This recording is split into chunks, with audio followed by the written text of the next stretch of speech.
Some of the biggest conversations in the Kratom community right now are centered around misinformation, fear-driven headlines, and the growing confusion between natural Kratom and the highly concentrated products like 7-OH. That's why we continue to use this platform to encourage open discussion, consumer education, and honest conversations around what's really happening. Welcome to the Kratom Gals, a weekly roundtable discussion where everyday Kratom consumers come together right here to talk openly about advocacy, legislation, media coverage, personal experiences of ours, and the issues affecting this community. Today, we'll be reacting to the latest Kratom news stories making headlines around the country and some new viral videos making the rounds, plus a whole lot more. Now, to be clear, and make sure those in the back are listening, I do not advocate for the use of 7-OH. I personally do not consume it, just the natural Kratom for me. But what I do believe in is open conversation and allowing people with different lived experiences to be heard without shame and without misinformation. So I'm Madeline Sklar. I host the Kratom Gals, the Kratom Stories podcast. Kratom Stories podcast is coming back soon. It's been on a hiatus. It's coming back. And I also host the Kratom Real Talk community over at school. Go to kratomrealtalk.com. Now, if you're watching live or catching the replay, be sure to jump in the chat. Either way, we love hearing from you because your voice matters in this conversation too. And if you are liking this kind of real unfiltered talk and it's resonating with you, take a moment to hit the like button because that really helps the algorithm. And be sure to subscribe. That way you don't ever miss any of these. It's the single best way to help more people come find us over here on YouTube. Now, a quick but important note before we dive in, this live stream is for educational purposes only. We are not medical professionals here. Nothing shared here should be taken as medical advice. We're here to share our personal experiences and advocate for responsible legal access to Kratom. And as always, do your own research. All right, let's bring up our gals. We got a full house today. Hello, gals. Great to have you all here. Hi, everybody. Hey, everyone. Hi. Hi, everyone. I love our group. It's so good to see you all.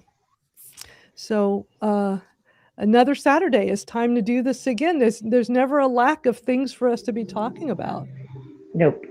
I always love it when Saturday comes along because then, like this week, I was sick and I can get caught up on everything. But I just love meeting here. It feels like it resets me and gets me ready for the next week. So I'm excited. I love that you're excited, and you're such a great advocate, Venus, and always showing up everywhere and welcoming everyone in. And you've gotten comfortable now making short form videos. So I see your videos in all my social media feeds of you know, just sharing information about Kratom, trying to help educate people. And I love that. I love that you do that. Mm-hmm. I get it. Kratom helps me so much that anything that I can do to get over the fear of what I need to do to let everybody be educated and let them know my story, I'm going to do the best I can to get over that fear and find the resources to be able to do that. Like you, Madeline. Thank you. You are so welcome. She's so natural and like comfortable now. Like I've noticed, like just in the time that I've known Venus, like she was very soft and reserved, and now she's coming like us, Madeline. She's getting to be a little bit of a loudmouth advocate, and we are proud of her. I love it. I love Thank it. You. Anybody watching that wants to become a loudmouth advocate, just we need all the loud ones. We do. It's the loud ones that are heard. You know, our voices need to be heard. Absolutely. Yep. I see Venus all over my social media now. It's awesome. So isn't that great? Yeah. And then Yep. Sarah, you and Dan started doing that recently too, like several months back. And Christopher, and it's like seeing y'all like embracing, because you know, for me, being in digital marketing for 30 years, I can tell you right now, one of the single best things anybody can do in business is short form video like that. And for it to not be salesy, not try to make ads with it, just be yourselves. And Sarah, you and Dan both have, you know, y'all unique styles you bring to it, and they're different from each other, but they're so good. And Dan's videos with all the educational stuff they're phenomenal. I mean, I love them, and I can see in the comments people is resonating with people. And I love, Yeah. and that's why, you know, I'm so glad I got to know you and Dan. I will only buy Kratom or have anything to do with Kratom companies that are like you all, that educate and advocate. If a Kratom company, the ones that are on my list, if you're a business in the Kratom community and you don't advocate and you don't educate, then I'm not gonna. Why would I talk about you? You know, people are always asking me, you know, where for my thoughts and 2 cents on all of that, because I've been a daily natural Kratom consumer for 7 years for my chronic pain.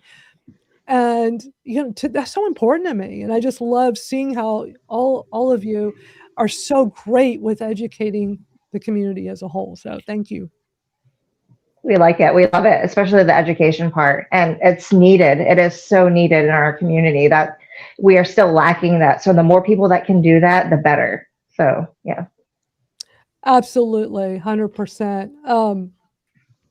So, and also I want to point out, I believe tomorrow is Venus's 1-year anniversary of being a regular Kratom Gals. I think Mine. yeah. Oh, I was like, oh my God. Oh, did I say Venus? Oh, I'm sorry. Yeah, that's okay. That's all right. It was twinkle in my Yep. head. I don't Yep. know. This is what happens when you get old. Yeah, Yeah. congrats, because I think we had you on That's from time to awesome. time, right? But I think as Yeah. a regular, Yeah. yeah, that's Yep, so I come great. on as a guest and fill in. But tomorrow is 1 year with Like you for gals weekly. and for weekly, permanent, formal co-host, Kratom Gal. Yeah. I love it. That Yep, is thank you. Awesome. And look, Danny found us. Danny, thank you so much. I'm so glad you found us too on YouTube. We've been actually doing this live stream every Saturday for about 2.5 years. Interesting for those that have found us more recently. We had a much bigger YouTube channel, but YouTube deleted it back in December because we get it censored a lot on all the social media platforms. My TikTok, I have a TikTok right now that luckily is okay. I haven't. They've threatened to take it down, but they haven't. My first one was removed, you know, abruptly deleted a few years ago. One of the issues when you advocate for Kratom is that we're always under threat from these platforms because they don't want us talking about it, sadly. So I'm glad y'all found us, because a lot of people that did subscribe to our previous channel didn't know we came. I immediately made it this account that y'all are on right now, but it can take a while. There was somebody that like 6 months later, they're like, oh my gosh, you're back. And I'm like, we've been here. It's just YouTube didn't let you know. So so glad that, you know, we're rebuilding, and as fierce advocates, we will never stop advocating. When they deleted my TikTok a few years ago, the same day, I just made a new one, and that's the one I currently have. When they deleted my YouTube in December, I just immediately made this one. It's just part of advocacy, but you know, we can't let them silence our voices. Not going to let it happen. So Nope, I completely agree. Yeah. So as always, there's so much for us to watch and look at. Oh, you know what though? First, I'm going to do a quick video first that I think y'all will like, and then we'll get into the news stories. So let me pull this up really quick. Give me 1 second here. Okay. I want to show y'all something real quick. Y'all watch this. So I am officially a Kratom Gal. This actually caught me off guard, and I was super surprised when they announced it on Saturday during the podcast. This is an amazing group of women who educate people on Kratom, who fight for access to Kratom, and who are just amazing advocates. So I am really honored that I have been welcomed into their sisterhood, and I will definitely be on the podcast a lot more with them. And it means more than words can express. Kratom has had a profound impact on my life in so many great ways, and being able to be a part of this sisterhood is amazing, and I'm so excited about this. So yeah, it's official if you didn't already know or see that podcast. So I'm really excited about this and being in this group of women to see what else we can accomplish for Kratom. Woohoo! Yay. Yay. Glad to have I you. love that Nice. sisterhood. Yeah, Mhm. I Yeah. do too. It definitely is. I was so surprised when you told me. I was like, oh, really? It's so exciting. Well, every time we've had you on as a guest, we all just agree that We just love it. Yeah, and it's like Mhm. we all thought you would be a great addition to be on more regularly. Yeah, you're so comfortable and easy to interact with. Thank you. Yeah. Yeah, it's definitely a sisterhood. We all, Oh, we get a little bit of feedback. I say it again, Robin. I think we have a great group, We do have a great group. and I'm gonna get my issues worked out. Yeah, we definitely get feedback from you. Yeah, I think y'all let us know in the comments. I think we should have like a GoFundMe to help raise some money, so we can get Robin on maybe a little laptop or something. Venus needs some new headphones. Anybody else that needs some new gear, definitely need to work on that for sure. Sarah, we're so glad you're more of a regular now, and it's just, we have so many great diverse voices here, and yeah. what I've always done in my 30 years in digital marketing and building lots of online communities that go back to the mid 90s. The thing that I always do with every community I've ever started, and most of them start just from a passion, like this one, is I'm not making it about me. I want to have a voice, but I want others to have a voice too. So what I always do is provide that microphone, that platform, so that others can be heard. And that's not always common in communities. Not everybody is big on that. And when I started my first online community in the mid 90s, it was for female musicians. And mine was the first really big one. But when others followed suit, it was almost always like about one person, and then letting some other people talk, but not always. And I never understood. To me, it's like when you have a community, let people, like in our community, everyday Kratom consumers, we already have the paid people, and we hear their voices all the time, and that's their job, as they should, right? But there's so many people in the community that want to speak up.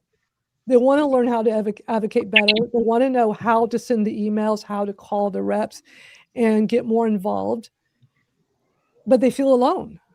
And I know when I first oh wait, who was that? Go ahead.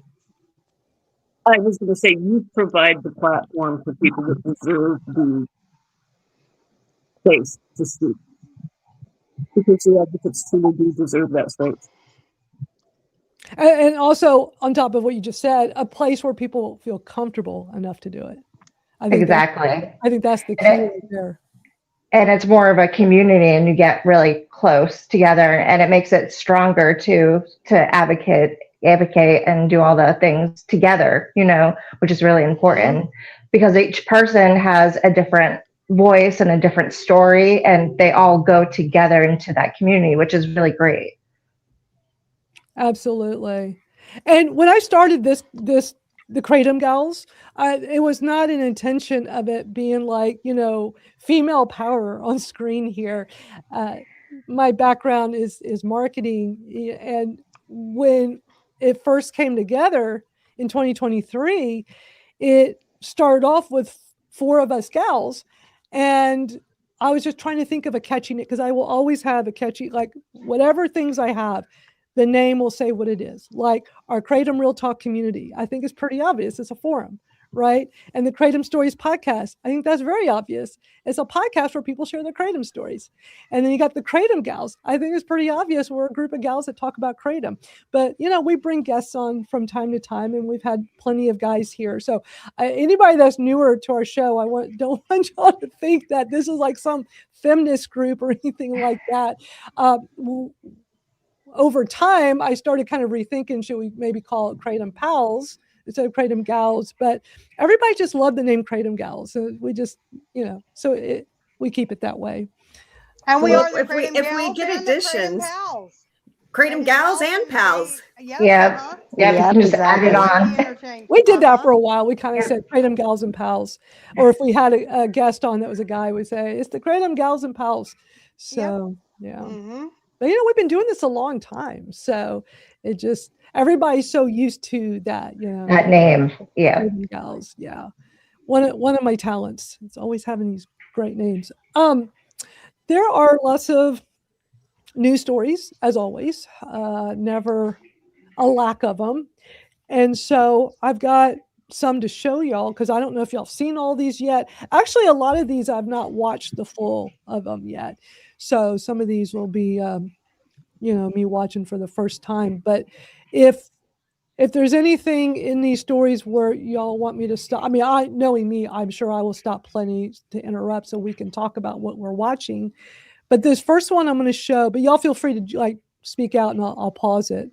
This first one is from Jacksonville, Florida. And it's a news story that came out yesterday that I want to play. Wait, hold on. Give me 1 second. It's not going full screen. Make sure I can get it full screen on here. Okay. So let me show y'all this one. A lot of people that get into that Kratom stuff. The trailer for the movie catches your attention right away. Do you know what that stuff is? Joe Rogan, one of the most popular podcasters in the country, discussing Kratom. It's here. It's happening. It's derived from a tree in Southeast Asia, and the compounds in its leaves can have a stimulant or sedative effect on the human body. Over the years, suppliers have concentrated Kratom's potency so much that medical experts are seeing increased cases of addiction and worse. My son Wyatt died October 25th, 22, after taking a substance called Kratom. Patty Wheeler had never heard of Kratom until she found her 27-year-old son Wyatt using it shortly before he died. He said, "Oh, it's Kratom, Mom, and it's just an herbal supplement." Was it a pill that you had seen? It was a capsule. Were you alarmed at that point? It looked really like a legitimate herbal supplement. People take Kratom for many reasons: to ease pain, anxiety, and depression. Some even use it to help withdraw from opioids. And getting Kratom? Easy. In most places, you can get it at gas stations, smoke shops, or even online. He thought it was okay. Wyatt told his mom he was using Kratom as a substitute for alcohol. Weeks later, his twin brother Gannon found him on the floor of their Texas home. He had had a seizure. Wyatt's death was a call to action for Wheeler. I don't want to be the person that creates pain for someone, but I also can't stand by and not be a voice that might save them. Kratom? Susan Pittman founded the drug prevention group Drug Free Duval almost 20 years ago. In her opinion, Kratom is one of the worst because suppliers have taken two of the psychoactive components of the leaf and made them hyper-concentrated and highly addictive. The compounds are called metragenine and 7-hydroxymetragenine, or 7-OH for short. Once they found out that it was really psychoactive and it could be very inexpensively extracted and then boosted synthetically, it became the big product, and it's beautifully marketed. You can see things that say stress releaser, sleep well. There are tinctures, there are pills. Now, because no federal agency fully regulates Kratom, consumers may have no idea how much Kratom they're actually taking or how it'll interact with any medications they take. And because of that, experts say that it's leading to dependency, overdoses, and sometimes even death. News4Jax obtained the Florida Medical Examiners Commission report. And in 2024, the most recent report on file, 131 people died in Florida because of metragenine, that Kratom compound. 93 others had it in their bodies at the time of death. Last year, Florida Attorney General James Othmeyer declared an emergency authorization, calling for penalties if suppliers and merchandisers didn't properly label Kratom products. But that emergency action expires at the end of June. Wheeler wants Florida to ban all Kratom products. Anybody who's making an argument for Kratom is either addicted, they're in opioid withdrawal, they have pain or anxiety. I'm sorry, but every one of these things that I'm listing are medical issues. They're not something that you go and buy in a gas station. On the other side of the Kratom argument, people like Mac Haddow. Veterans, law enforcement officials love this because it helps them manage acute and chronic pain. And senior citizens like me, I use it all the time. Haddow represents the American Kratom Association. Though the association advocates for Kratom use, they do share something in common with Patty Wheeler. They want synthetic Kratom products like 7-OH banned. And while the DEA has listed Kratom as a drug and chemical of concern and say addicts can experience psychosis, Haddow says he talks to his own grandkids about the leaf. I have 17 grandchildren, and I wouldn't endorse any of them using Kratom until they become 21, of which I have 2. And we've had great discussions about it, and I've told them responsible use is critically important. Wheeler wishes she had known more about Kratom and its potential dangers. Wishes her beloved son Wyatt had too. You know, all that raw talent is gone because he walked into a gas station or a vape store and he bought something off the shelf. I mean, it's unfathomable. All right, there you go. There's that story. The one part that she said that he used it as an alcohol alternative, and the only thing that I can think in that regards is that it perhaps could have been feel-free since it has kava and mint. I think maybe. Other than that, Kratom itself, I don't see it being alcohol since it doesn't cause any feeling or euphoria, or you know what I mean? Does that make sense? Because I don't see how it could be for him an alcohol, unless he thought he was going to get something as an alcohol alternative. But I don't see how Kratom by itself would be able to do that, unless it was I do know people that have utilized the leaf to stop drinking. Yes, me too. Right, to stop. Me too. I mean, so mine is a carryover. I stopped drinking, and I do feel like the leaf kept me from wanting to, or like removing the, but as far as like a feeling alternative, I don't see it as a maintenance to make you not want to have the alcohol anymore. Then I can absolutely see that. Now I wonder if he just abruptly stopped the alcohol, because we know if you do that without a safe detox, you can have a seizure. That's absolutely. It's scientifically, medically, it's out there. It's proven, and many people have had it. I tell people not to do that. It's very scary. So I don't want anybody to have a loss. So I do feel bad that her son is gone. But I also wish people would stop blaming the plant and look deeper into other things. You know, what medications was he on? Did he stop drinking abruptly? And there's so much that goes behind it. But I have heard people say, now they're only stories, but I have heard people say that they've used the Feel Freeze as an alcohol alternative. Oh, a lot of people do. So, I just wish I had more information on that. And she said tablet, right? It wasn't capsule. Was it a tablet or capsule? I don't know. I thought it was capsule, but so it could have been an extract too. And we do know that there's been a lot of things in extracts that are out there that it looked just like another herbal supplement. So I think she said capsule. Okay. Yeah. Which, I mean, there is a lot of capsules out there that are straight extract. That's, I mean, what is it? They have a lot of extract capsules out there, and those I see those everywhere. Right. And in a gas station, you don't know what you're buying. And that's your part as a responsible adult to research what you're taking and putting in your body. But take it out of the gas stations. Everywhere. They're all in the gas stations. They need to be out of the gas there. Yeah. Absolutely. They're an extract company mainly. They have a lot of extracts. So if it was them, then I don't know. It's trying to be in the gas stations. No, it shouldn't. And I always tell people, everybody knows that I utilize extracts. I utilize 7-0. I tell people, if you've never tried plain leaf before, do not touch any of the extracts. Don't do it. Try the plain leaf first.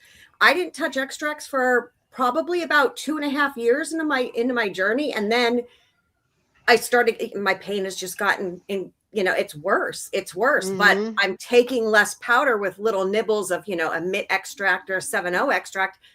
And, it's better for my gut health, with my Crohn's disease and everything. So, it's what works for me. But, again, if you've never, ever, ever taken plain leaf kratom, do not start with an extract. Please don't start with an extract. And if you have addictive personalities, do not touch an extract at all. Don't touch it. Don't touch it. That's my advice. That's my advice. Well, and I want to point out that this is a reminder that we're not advocating for people to go use 7-0H. Amanda is sharing her personal experience. I don't tell anybody to go out and use 7-0. I don't tell anybody, hey, you should try this. No, if you haven't tried plain leaf kratom, do not touch 7. Do not touch a mint extract. Don't touch a feel free. Don't touch the OPMS. Try the plain leaf kratom, unadulterated plain leaf powder. And that's what I take 95, 98% of the time. That's just my most professional recommendation. And that's very similar to what I said. If somebody tries tea and it's sufficient for them, then there's no reason, especially if you're using it for pain, there's no reason you would need. Well, and not only try plain leaf, give it more than a one-time try. Put some time and effort into it, because it's not one size fits all. It's not what works for me works for you. You're going to have to experiment a little bit and learn what the different strains are, what the different veins are, and what the different dose is that works for you. Exactly. It takes time.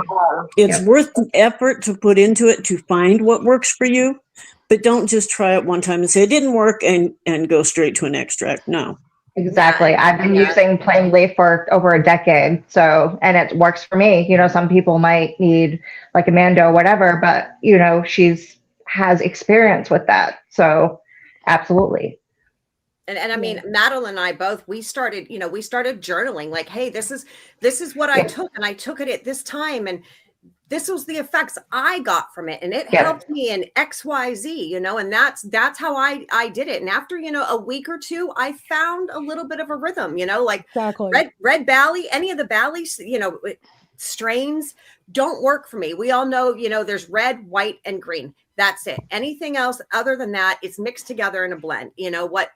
One green Malay from one vendor, maybe a different green Malay from another vendor. One red MD may be different. And I explain that to a lot of people, and I get so many people so frustrated. They're like, well, what do you take? And that works for you. And it's like, this is exactly that works for me, but I can't say it's going to work for another person, because like I'm more of a red. Madeline likes her greens, and that's what works for her pain. Like I can't. Me too. I'm a green person. I wish, because like I love the uplifting, feeling that I get from a green. It's always a good mood. I mean, if I'm in less pain, I'm always in a good mood, and again, that's where it comes with that euphoric state. If I'm pain, pretty much pain-free, then if that's euphoria, fantastic. Okay. Cause I don't feel anything like, cognitive at all. Me, it's, if just my body feels better. Good, fantastic.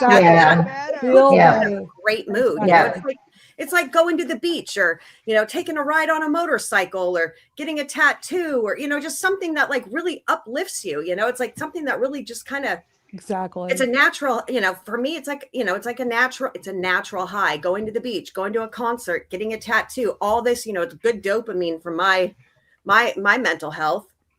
Absolutely. Yeah. I kept a journal as well too at the beginning. It took me a good 2 weeks to figure out a schedule and what amount worked for me. And I just slowly, took my time figuring out and trying red, green, white, all those, and seeing which ones I prefer. Same thing. And that's the way to do it. It can be frustrating to some people, but after you find that, it's amazing, because it really does. It helped me tremendously. Yeah. And when I started, I mean, I had been on pharmaceuticals for 30 years. So I didn't just cold turkey, just jump right off everything. I let my doctor know, hey, like I found something that I'm going to give a try, because I've seen everybody say it works great for this, that, and the other thing. This plant's not going to work for all that, but I'm going to give it a try. And lo and behold, like it did. And I safely tapered off of everything. And the last thing that I came off of besides like my Zoloft was my blood pressure medication, and every single thing I safely tapered off of under a doctor's care. So, don't just take it all into your own hands. Like, if you're going to come off medicine, let your doctor know, let your doctor know, hey, even if you don't want to say, hey, I'm taking Kratom, you could just simply say, hey, I'm not comfortable taking this medication anymore, and I would like to have a safe taper. That's what your doctor is there for. They work for you so they can help you taper off. They can't force you to stay on a medication if you don't want to. Right. Just be safe about everything. Keep a journal, and make sure everything that you're going, to take is, lab tested, quality, GMP compliant, like proper labeling, everything, because there's a lot of people out there that are cheaper or whatever.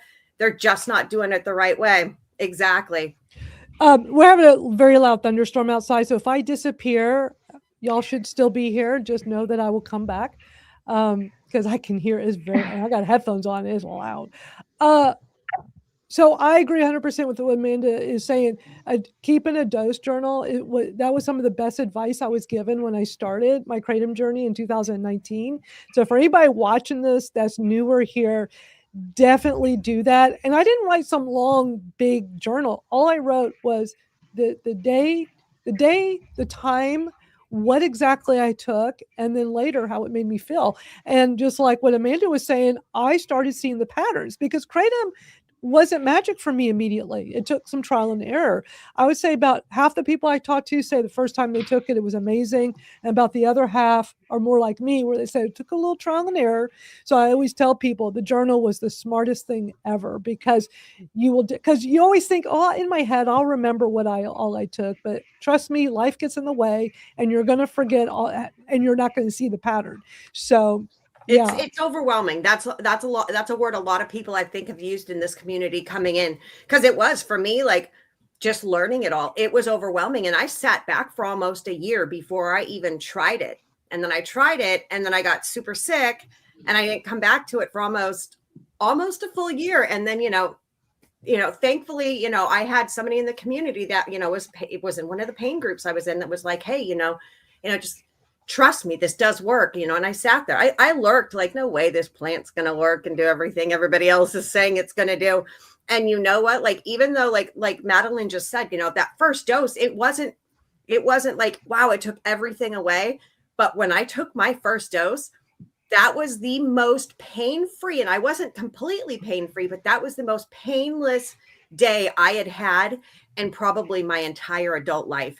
And that was 9 years ago. So, and I'll be 48 in a couple of weeks here. So 30 years of being that's amazing. in pain, like that's, it's remarkable. This is why we're fighting for the plant and all the alkaloids, because and this is why you shouldn't at all. Yeah, and this is why you should not just grab something that you don't know anything about from a gas station. Exactly. Research it, talk to people who are experienced with it, and learn, because you do have to learn about it. It is a plant, and it is something that you have to research 100%. Absolutely. So I learned around the community for a year and a half before I ever tried it the first time. I did everything I could for research. I looked at every article I could come across. I went on Arrowhead, shows how long ago I've been in it. Everything. And then I talked to people. Yes. Yeah. And then finally tried it. Now, I'm one of those, I was extremely fortunate. The first time I tried it, it was beautiful, because I don't have the patience. So it's a good thing. But it's worth the time and effort, and make sure you understand what you're doing. Yeah, we have to, when we're taking natural plant medicine, we have to be our own doctors to a large degree. So we have to research the same way a doctor would. If you have a doctor that you can talk to, do so. Communicate with them, teach them so that they can help other people as well. But take the time to get to know what it is you're doing. Exactly. And Madeline's group is a great place for that information too. There's so many people that know so much and have experiences. That's a great place, especially for new people, to go and ask any question you want. And there's a lot of information in there too that you can search for. Yeah, just the classroom by itself. Yeah. So for those that don't know, we have a private online community over at school. If you're not familiar with school, SKOOL is a phenomenal place to bring people together in the community. And so if you go to kratomrealtalk.com, it'll take you there, and it's free to join. And so we got the forum, so you can contribute to the conversations. You can come ask questions. But what's really helpful no, yeah, exactly. No, that's why huge. That's why I set it up and why I pay for it out of my pocket. There's no censorship. I'm the tech bro with this. Like, we don't have to worry about Zuckerberg taking our, because we all know what Facebook does not. They've taken down. I hardly talk about Kratom on my personal Facebook profile, and they took down 2 more posts. And they gave me a slap on the wrist and said, I can't live stream for a week. It's like, oh no, for a month. The only live streaming I do on my Madeline Sklar Facebook is for my business stuff, not Kratom stuff, which I just advocate about passionately. It's like, it's so ridiculous. So I made sure I found a platform where the tech bros don't get to decide whether or not we can talk about Kratom and keep giving us a slap on the wrist or deleting our accounts. So we have a home. So it's on the screen there, kratomrealtalk.com.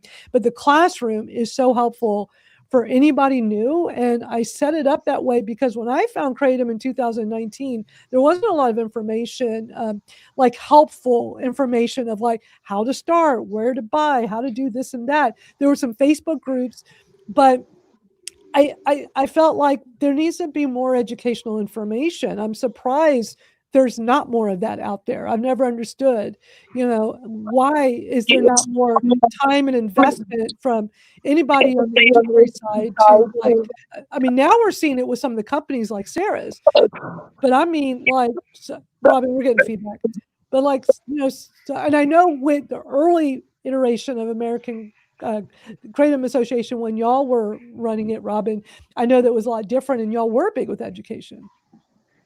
Yeah, I remember that too. Then we're doing it too, but so many of them have been stolen away by Zuck that all that information is lost too. Yeah, a lot of those groups got shut down. I had a women's group that did well for a couple of years, and it was great, but we kept, same thing, getting slaps on the wrists and getting in trouble. So they erased a lot of that education. So, yeah. They've erased so much truth out there, and it's crazy. I mean, I just got a post removed. I went to like a buy nothing group because I'm looking for a pop-up tent because it's festival season and I'm doing harm reduction. So sitting out under the sun with a harm reduction, I need a pop-up tent. Well, I was like, hey, does anybody looking to rehome that? Boom, instantly. Can't post, can't do anything for the next month in any groups. And I'm like, but it's like, it's ridiculous. They're taking down everything right now. If you've been old in trouble, posts, old ones, 2016. Yep, all the time. It's like, this was from 3 years ago, and you're, so go to Madeline's group. I like that group so much better because it's pointless, honestly, for Facebook. For me, I use it for family, but that's it. I don't really talk about Kratom at all on there anymore because you can't. I stopped talking about Kratom. I stopped. I mean, after I lost, the Wonderland group, it'll be 2 years. This October that the group went down. I mean, all that hard work and that community and the people, it's devastating. It is. Lose all that. I mean, for those that were around, when like the original NACU was around, there was so much information in there, so much information and science, so much science, and it's just gone. Erased. Why? Yeah, exactly. They don't like, it's like, I like that Jim Carrey, and the truth shall set you free, because the truth really, it'll set you free. But man, they really take down a lot of stuff lately because they don't want you knowing the actual truth. They much rather have, I don't know, brainwashed or manipulated into thinking their narrative. I don't know what's going on in the world, but man. Yeah, it's crazy. Well, that's why we need to play. I'm sorry. I like it because at school, when people go there, they'll see our stories, our groups, because it's new, and a lot of us are going there. I love it to be a hub for Kratom education. Absolutely. Yeah, we definitely, we need more communities on there for the Kratom space. Christopher from Christopher Organic Botanicals has a group over on school. And there's a few others that have been finally, people are setting them up. It's not free if you're a community owner. Like I pay every month to have it, but to have no censorship worries, for me, is worth it. I want to have a place where I can help educate people and give people a platform to talk. And there's so many people new to Kratom have come over there, and they always give me great feedback on that classroom about how helpful it is. I have so many videos, I have so many things in there that I think are really helpful. Let's get back, speaking of videos, let's get back to the videos, because next up I got a news story out of Georgia that I want to play for y'all. This new one. So let's watch this. Efforts to crack down on Kratom in our state are gaining momentum. DeKalb is now the latest county to add Kratom to its autopsy reports. Channel 2's Courtney Francisco spoke one-on-one with the DeKalb County medical examiner about these changes. One more Georgia county is adding Kratom to autopsy reports, and people who live there are pleased. I had a cousin who passed from a Kratom overdose. DeKalb County Medical Examiner's Office is now the latest to secure enough money to start testing for Kratom chemicals. We were lucky enough this year to secure opioid settlement funding to help cover the cost of our toxicology analysis. The director told me before the funding, her team would screen for Kratom on a case-by-case basis, but she said it showed up 6 times last year, and it was considered a contributing factor in 2 of those deaths. I mean, I personally think it's very dangerous for a number of reasons. It is completely unregulated. You have no idea what is in the pills you're taking. And so it may not be Kratom at all. Or it may be mixed with other substances. I asked each county we cover. Cobb County Medical Examiner's Office has been testing for signs of Kratom in autopsy since 2017. It's shown up in 75 cases. Most counties, like Gwinnett, still test for it on a case-by-case basis, according to the Georgia Bureau of Investigation. But each agency I spoke with expressed interest in collecting more data. Certainly the data that we supply would be useful. She said it could be used to strengthen regulations, hold manufacturers accountable when people lose loved ones, like the woman we met outside of a DeKalb County store. And she ended up overdosing, like in public, in front of her kids. It was terrible. Courtney Francisco, WSB Tonight. All right. Well, hold on. I don't know what's going on with StreamYard, but actually, you know what? I just realized there's a little bit more. I thought that was it. Hold on. Let me pull this back up. At the state capitol will study Kratom, youth exposure, and retail availability of the substance to evaluate its impact and reduce access.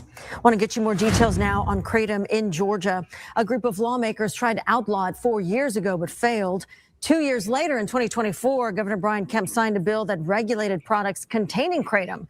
It cannot be sold to anyone under the age of 21, and it must be sold behind a counter, that it is only accessible to store employees. And there are labeling requirements. New research from the University of Michigan found more than 5 million Americans say they've used Kratom in their lifetime. All right. That's the end of that story. Well, she said Well, you yeah, don't false. know what's in it. If you're using a reliable vendor and you can trust Exactly. them and they're Yeah. regulating and doing the right thing, then you do know what's in it and you don't have to worry. And so with regulation, it would, also put another layer of protection on that if they stayed on top of the If they got it out of the gas stations, which is the bulk of those issues, then I That's think what we we'd have the keep hearing. problem. Gas Yeah. station, It's gas always- station. it's So always been- eliminated. Are we going to keep seeing these problems? The big thing to their narrative, the gas station. They need to start enforcing the regulations they already have on the books. Yep. They've already got regulations on the books. Enforce Get it out of the gas station. Stop banning things. Like they're literally like, if they cared about their constituents, they wouldn't be banning something because they are genuinely hurting people, physically hurting people. And as we know, lives are already being lost because of bans. Like, Right. we don't need a ban. Like, why is anyone saying the word ban? Regulate and put those KCPA acts into a history. Right, and history shows bans do not work. It never works. It doesn't work out well, and then it puts people onto the streets or onto other things that Black they don't know market. if it's kratom. Black market. So you're making it worse by doing that, not better. Right. Well, there's always like some self-interest and things behind the scene that are not put out there publicly. But also, you know, so many times with the whole gas station thing, we hear that particular narrative of, yeah, but then the addict, they're not comfortable going to a smoke shop. That is not 100% true at all. Maybe for some, but that is a narrative to get you to look away. It's like that's to me, it's like we've been watching what we just watched. We've been watching videos like this every week here for 2.5 years. Before 7-OH was such a big issue, it was extracts. It was the concentrated extracts every time. And it was always a gas station. Always a gas station. Always. We have the clips. I need to go pull them and play for y'all. We have old clips of us talking about that. And all of us previous Kratom Gals saying they shouldn't be in gas stations. And then some people say that they can't pull up to a gas station because these products are in there. Therefore, it's causing them to be vulnerable to the products because they struggle with an addiction. But that's not the product's fault. That's a you. Mm-hmm. And I don't mean it in any mean way. That's a you problem. You can't take you. Even Kennedy, sometimes he says it because things are out there. That's what caused him, because it was available. It caused him to be that's not. That might happen to some people, but that's not everybody else's fault. You know what I mean? It's not these products' fault. It's to get that extra money at the register. Because think about it. When we hear about or see this at a gas station or convenience store, it's usually right there at the counter, right? That last minute purchase. Oh, what's this thing right here at the register? The label sounds interesting. Let me buy it. It's about money, you know? It should be behind the counter, smoke shops, online stores, places where there's much better use of education. And those employees need to be educated on what they're selling, and they need to educate the consumer as well. They shouldn't be just selling something that they have no idea what it is that they're selling to that person. And then if I struggled with an addiction, I would have to do my whole due diligence to know that all these things that are on a counter somewhere that I need to stay away from until I absolutely know what it is and before I consume it and put it into my body. Right. I wouldn't just. You would have to. Right. I don't know who I personally would not do that and just take a pill or something and I have no idea what's in it. Never. No. Me neither. Ever. I would never. Nope. I mean, we know people do. We hear about it all the time, but also that's on them.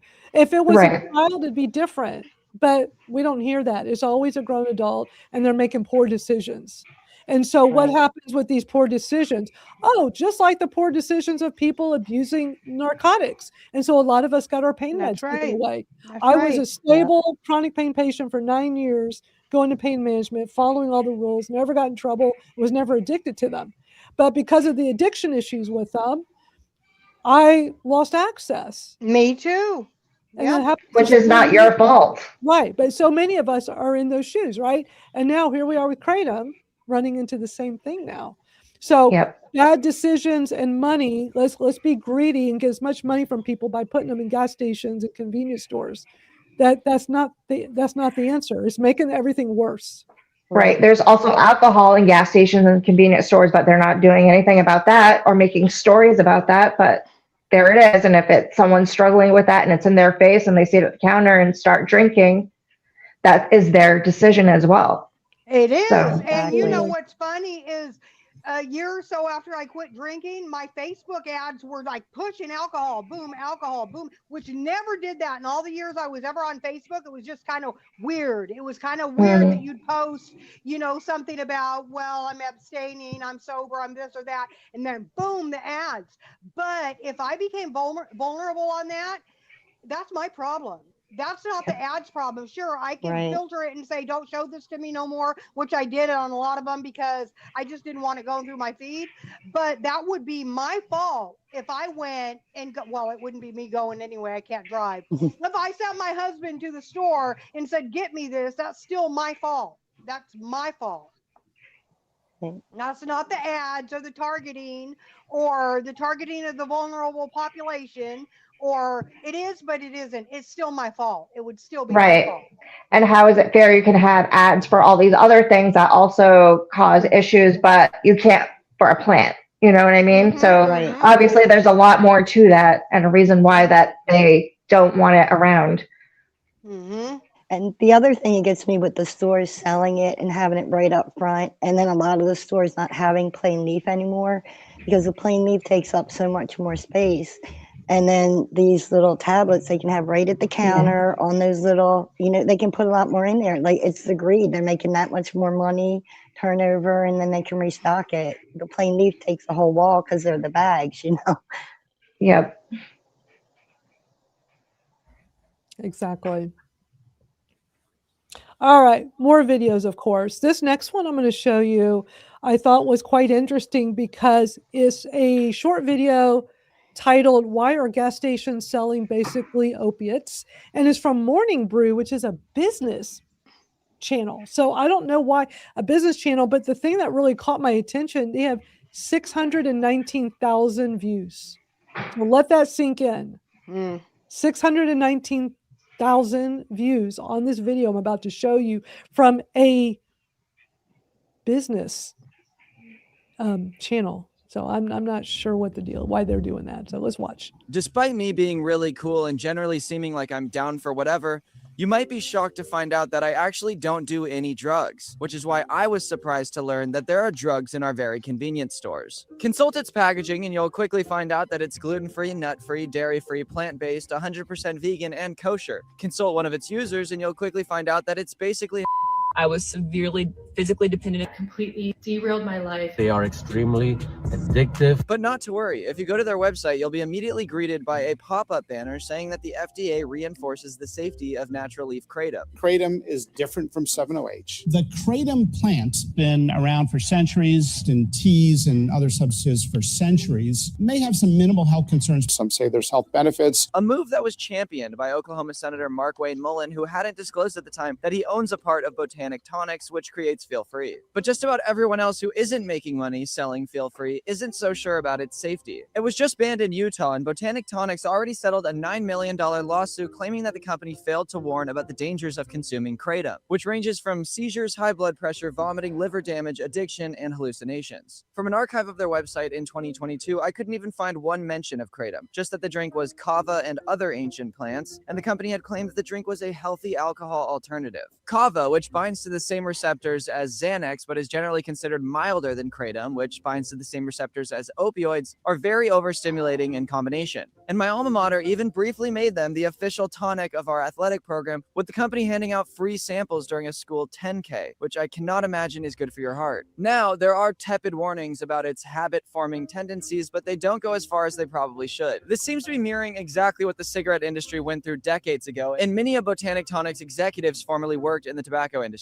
The fallout from this lawsuit caused the company's founder and CEO, J.W. Ross, who sounds like a 19th century snake oil salesman, to step down. Ross was born as Jerry Cash before being convicted as an oil and gas mogul for failing to disclose diverting $10 million in corporate funds into personal Jerry Cash. After being released from prison, he formed Botanic Tonics. The company has done very well, leveraging the underregulated supplements market and under-health insured Americans, many of whom start taking Feel Free to help manage chronic pain before an addiction develops. Some people are spending close to $40,000 a year drinking a case a day. That has fueled the company to where it now has over 200 employees and does $250 million in annual sales. The DOJ appeared to crack down on the supplement in 2023 before the case went dormant for 2 years until a judge allowed the case to move forward. However, just 12 days later, the DOJ filed to dismiss their own case, saying it wasn't a prudent use of their resources. In a completely unrelated coincidence, just 10 weeks later, Botanic Tonics donated $500,000 to an RFK Jr. affiliated PAC. Will this get better soon? Well, probably not, because all the people tasked with protecting the public are either friends with or they themselves making money off of Feel Free, and we live in hell.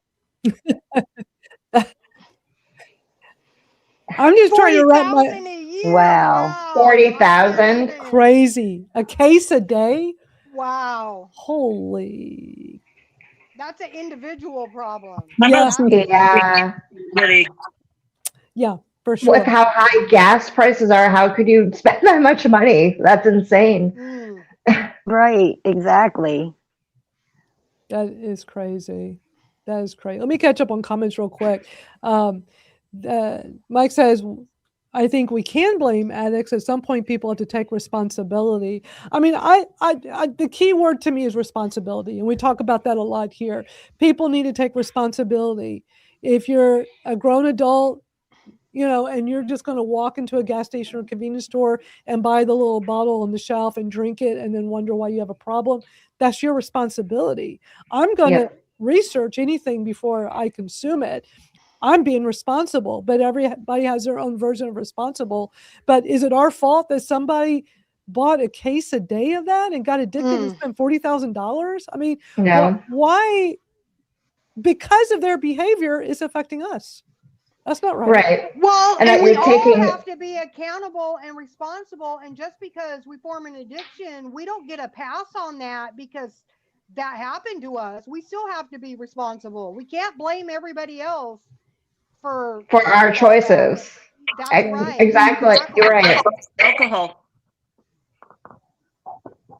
Yeah. Yep. And smoking, cigarettes, tobacco, but you don't see them going on tobacco companies this hard either, when you can also buy cigarettes at any gas station too. It's always an issue with Kratom and gas stations, and it's been more aggressive with it lately, I noticed. Yeah. The thing is, I find so interesting when they do stories like this, it's always a gas station or convenience store. It's always centered around that, because a smoke shop historically will have more education. The salesperson might not be as educated as we would like them to be, but there's going to be more education in a smoke shop.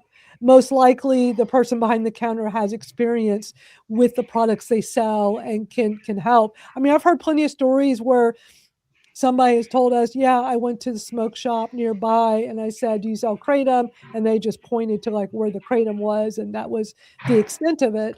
But I've heard plenty of stories where people said they learned so much from the sales clerk that they got a lot of education, and it was incredibly helpful. And what's interesting, one of the Kratom manufacturers I know, 1836 Kratom, based here in Texas, they sell to shops. When they are connected with a shop that's going to sell their products, they make them watch educational videos. They want each of these shops to understand what they're selling. And I love that. I do too. I think that's how, I mean, could you imagine how different this industry would be if at the manufacturer level, they required companies purchasing from them, distributor, like however they have this all mapped out, there's got to be a level of education. I mean, it would just change. But, I just keep looking at this going, it's always about money. It's always about, squeezing every dollar out. If you add education, or as many people going to buy, I don't know. And I love that Mitraspec and Sarah and Dan put info inserts in their packages. When you receive it, it's right there. So when you open it, and if you're a new person, then boom, you have information right away on the spot. And that would be up to you, though, to read that information. But they are including it for your knowledge and education. So we always do that. We have the charts too. They're free downloads with the information as well on the website. So that way everyone's educated on it, and they should be. I appreciate you. Yeah. Yeah. I thought I had one on my desk. I can't find it, but yeah, I love that y'all have that insert you put out. Christopher does that. Christopher Organic Botanicals. There's a small group of companies I see that do that, and I would love to see that across the board. I mean, that was just, but those are typically online sales. But what can be done at the smoke shop level? And I mean, we know it would never happen at a gas station or convenience store. They should also have some kind of pamphlet with that as well, that they should be able to hand the person and explain it to them and be able to educate the person as well. And I think that it should be some form of education that each one of them should have. Like, you know what I mean? Like, it's the same thing when you get a prescription, right, from CVS or whatever. They say, do you want to talk to the pharmacist about anything else, and they give you like a little booklet or whatever, you know. Barring having them educated, at least have a QR code or a pamphlet flyer that can be given out so that people can extend the ability of their research. There's a lot of ways to educate people better. Absolutely. I want to point out, Laura, you did a comment a little while ago asking about taking pain meds and kratom. We can't address that. I mean, we can't really on this platform talk about that. But if you join our Kratom Real Talk community, people can share their personal experience over there. But on YouTube, we have to be careful. And we're not medical professionals anyway. But if you come join us at kratomrealtalk.com, that's our private online community. We have a forum where you can ask questions and people can share what, how they did things. But there's nobody giving out medical advice, just their own personal experience. But that's just something, we're not able to address here. So I just didn't want you to think I didn't see your comment. This next video I came across, I find interesting, and I think is worth for us to watch. It's 8 minutes long. I have a feeling we're going to stop a lot because I haven't watched the whole thing. But it's this doctor talking all about kratom. The title of this is How Kratom Hijacks the Brain and Why the FDA is Cracking Down. Now, what's interesting with this is that this video actually came out in September of last year, but I got on my radar because there are a lot of comments more recently on. He has 411 comments on this YouTube video, and there's a lot of comments that are recent. So I think that's why the feed put it on my radar. So I thought this would be interesting for us to watch because, one of the things we do here is we try to stomp out all that misinformation and propaganda. And so many times we see that on these random YouTube videos. And this is a doctor who seems pretty popular. Let me see how many. He has 169,000 subscribers. So, we like to call out any misinformation, especially for anybody that's new to kratom, that's trying to, learn more. So let's watch this. And I'm sure we're going to want to stop a few times. So feel free to ask me to pause. Kratom is marketed as a natural herbal remedy. Some call it a safe stimulant. Others use it as an alternative opioid. But here's what many don't realize. Kratom can energize you like coffee at one dose, sedate you like morphine at another, and in some cases trigger psychosis, seizures, and even liver failure. Oh, I got to pause right on that side. No. Because that is, hold on, let me get it even just right. Liver failure. Okay, that is, where is he getting his information from? Because there's no psychosis. Studies show that it doesn't cause seizures. I actually commented on this video and asked him, where are you getting your facts? What studies are you quoting? Because I want to read those. I saw that, and he did respond to you. Let me, did you see he did respond? I saw it. So let me pull it up really quick. Did you see that or no? Because yeah, here it is. Okay, so you commented. Let me see if I can bring this up on here for y'all to see what I see. So on the left here, this is yours right up here. You said, I would really like to know where you're getting your facts. What studies are you using? He did 2 replies. All facts are from publicly available literature. If you want to point out some specifics, I can provide references. So of course he doesn't give you, the studies. And then he just looks like he copy and pastes something. Also bear in mind, this is a changing area. Is that what you would expect a doctor to say who's spewing out all this stuff and that, bear in mind, this is a changing area. And if it's a changing area, you need to keep your mouth closed until you have more facts. Yeah, but this up here is ridiculous. I mean, my God, this is incorrect information. There's been a study done that looked at all the studies and data that shows that kratom does not cause seizures. There has been no specific. We're getting Twinkle. Can you mute? I think we're getting feedback. I mean, getting is it me? Background. Sorry. Yeah, but I think we're getting some background sounds from you. And liver failure. I don't think there's been any specific research that shows that. The thing is, here's the thing. There are 6 of us here. We all consume Kratom daily. We've all been consuming it daily for a long time. Who's had liver issues? Anybody? Who's had seizures? Who's had psychosis? And I've actually had None. part of my liver removed already, and I have had no liver pain. So, And I've actually had- had improved liver function. So Same. I Same, did mine. organ scans Yeah. and blood work, and mine has drastically improved since coming off of pharmaceuticals after being on them for 30 years. And everything is drastically improved. Yeah, and I was in the hospital for liver problems before I found Kratom, and I'm fine now. Everything's good. Yeah. Same. I have no issues. And I get labs every year. They're always fine. I've had no issue. They always test, liver and kidneys, never any issues. So, but here's the thing, reminder, we're not medical professionals, number one. Number two, it's a plant. It can affect everybody differently. Of course, there's going to be somebody out there in the world who had some liver issues. Was it specifically because of Kratom? Maybe, maybe not. Also, what we know is, and this happens in our school community, Kratom Real Talk from time to time, or somebody will DM me over on TikTok and say, oh, I'm having this medical issue. I wonder if it was Kratom. Or sometimes they were like, I think it's Kratom. Like their gut's telling them it's Kratom because easy target, right? It must be the Kratom. We had a guy, I know Venus will remember this, a couple of years ago in the school community, this really awesome guy that was a regular.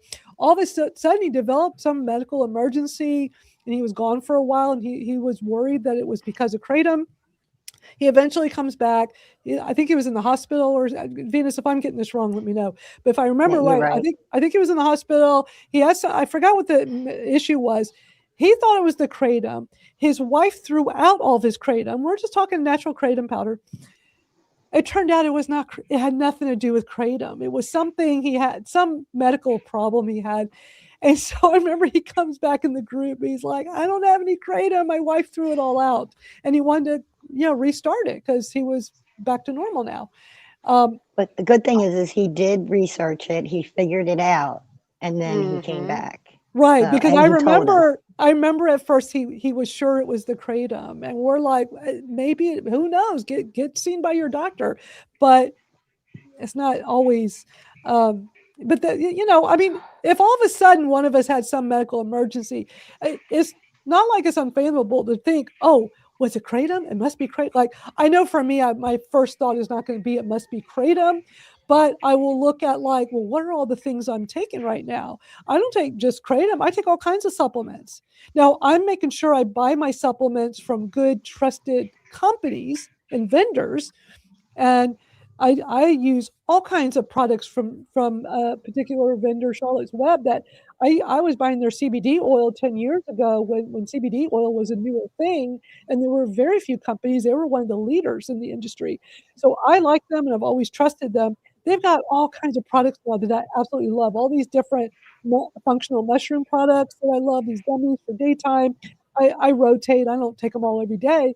But they also have CBN, which I learned all about from my own research. I did a bunch of research, and I was wondering, what are CBN? I know about CBD and some of the other with hemp, but I didn't know much about CBN. And I did all this research. Like, oh, this can help us sleep. I could use that. So I did a bunch of research, and I've been using their CBN gummy for years. But who knows? Like, if it wasn't a trusted vendor, and I was just randomly buying this stuff, what if it turned out like I was consuming something that wasn't being third-party lab tested?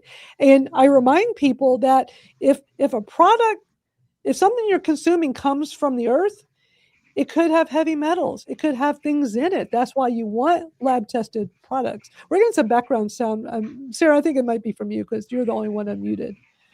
So I'm just, yeah. Probably Dan typing, maybe. It was like last time. He's like a fierce typist.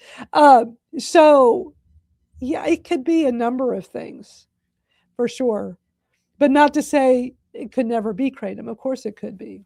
Well, I'm grateful they didn't immediately go blame my my pseudo aneurysm, my main artery to my pancreas, my emergency, surgery that I had. I'm glad that they didn't go, no, that, they literally said, no, this wouldn't have caused that, so it's like, good, thank you, because they asked, do you take supplements, because I'm a bleeder, and I take supplements, and some of the supplements can, make your blood a little, I guess, a little thinner, or make you bleed a little bit more, all I know is that wasn't the cause. And, I'm still, trucking along here with my product, and, my doctor's back. So I saw him now. So everything's kind of getting like on track with me now, but labs are great. My blood's back to where it needs to be.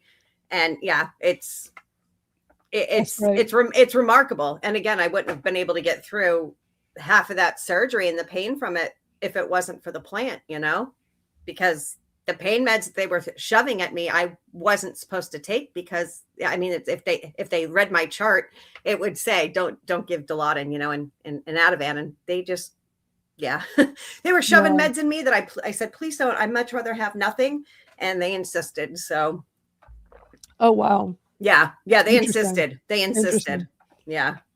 Before I pick up where we left off on that video, I totally forgot. I have this new thing I want to do today. So how towards the end, I like to do we pick a random word and have everybody put in the comments so we know you're here with us, and especially the replay people, because oh my God, this replay person have watched us for hours and got to the end, and we say put this word in the comments. I want to do one halfway through the show. So what I'm calling this, we'll get back to the video in a minute, but we're going to take time for what I'm going to call the Kratom Gals check-in. So for those of y'all here live with us and you're in the comments, and for those watching the replay, so whichever way you're watching right now, and for those on screen, here's what I want you to put in the comments, in the chat. So the question is, I'm going to give you a question, and I want you to answer. You could just do a word, a phrase, or just write out a fuller response. It's up to you. But what has Kratom meant to you? What is Kratom? For me, I can just say one word: freedom. Kratom is freedom for me. But feel free to put in the comments in the chat here so we can see everybody's response. And if you're watching the replay, we're an hour and 11. Ooh, 1:11. We're an hour 11 in. And so we want you to participate too. So yeah, I love it. Amanda Living.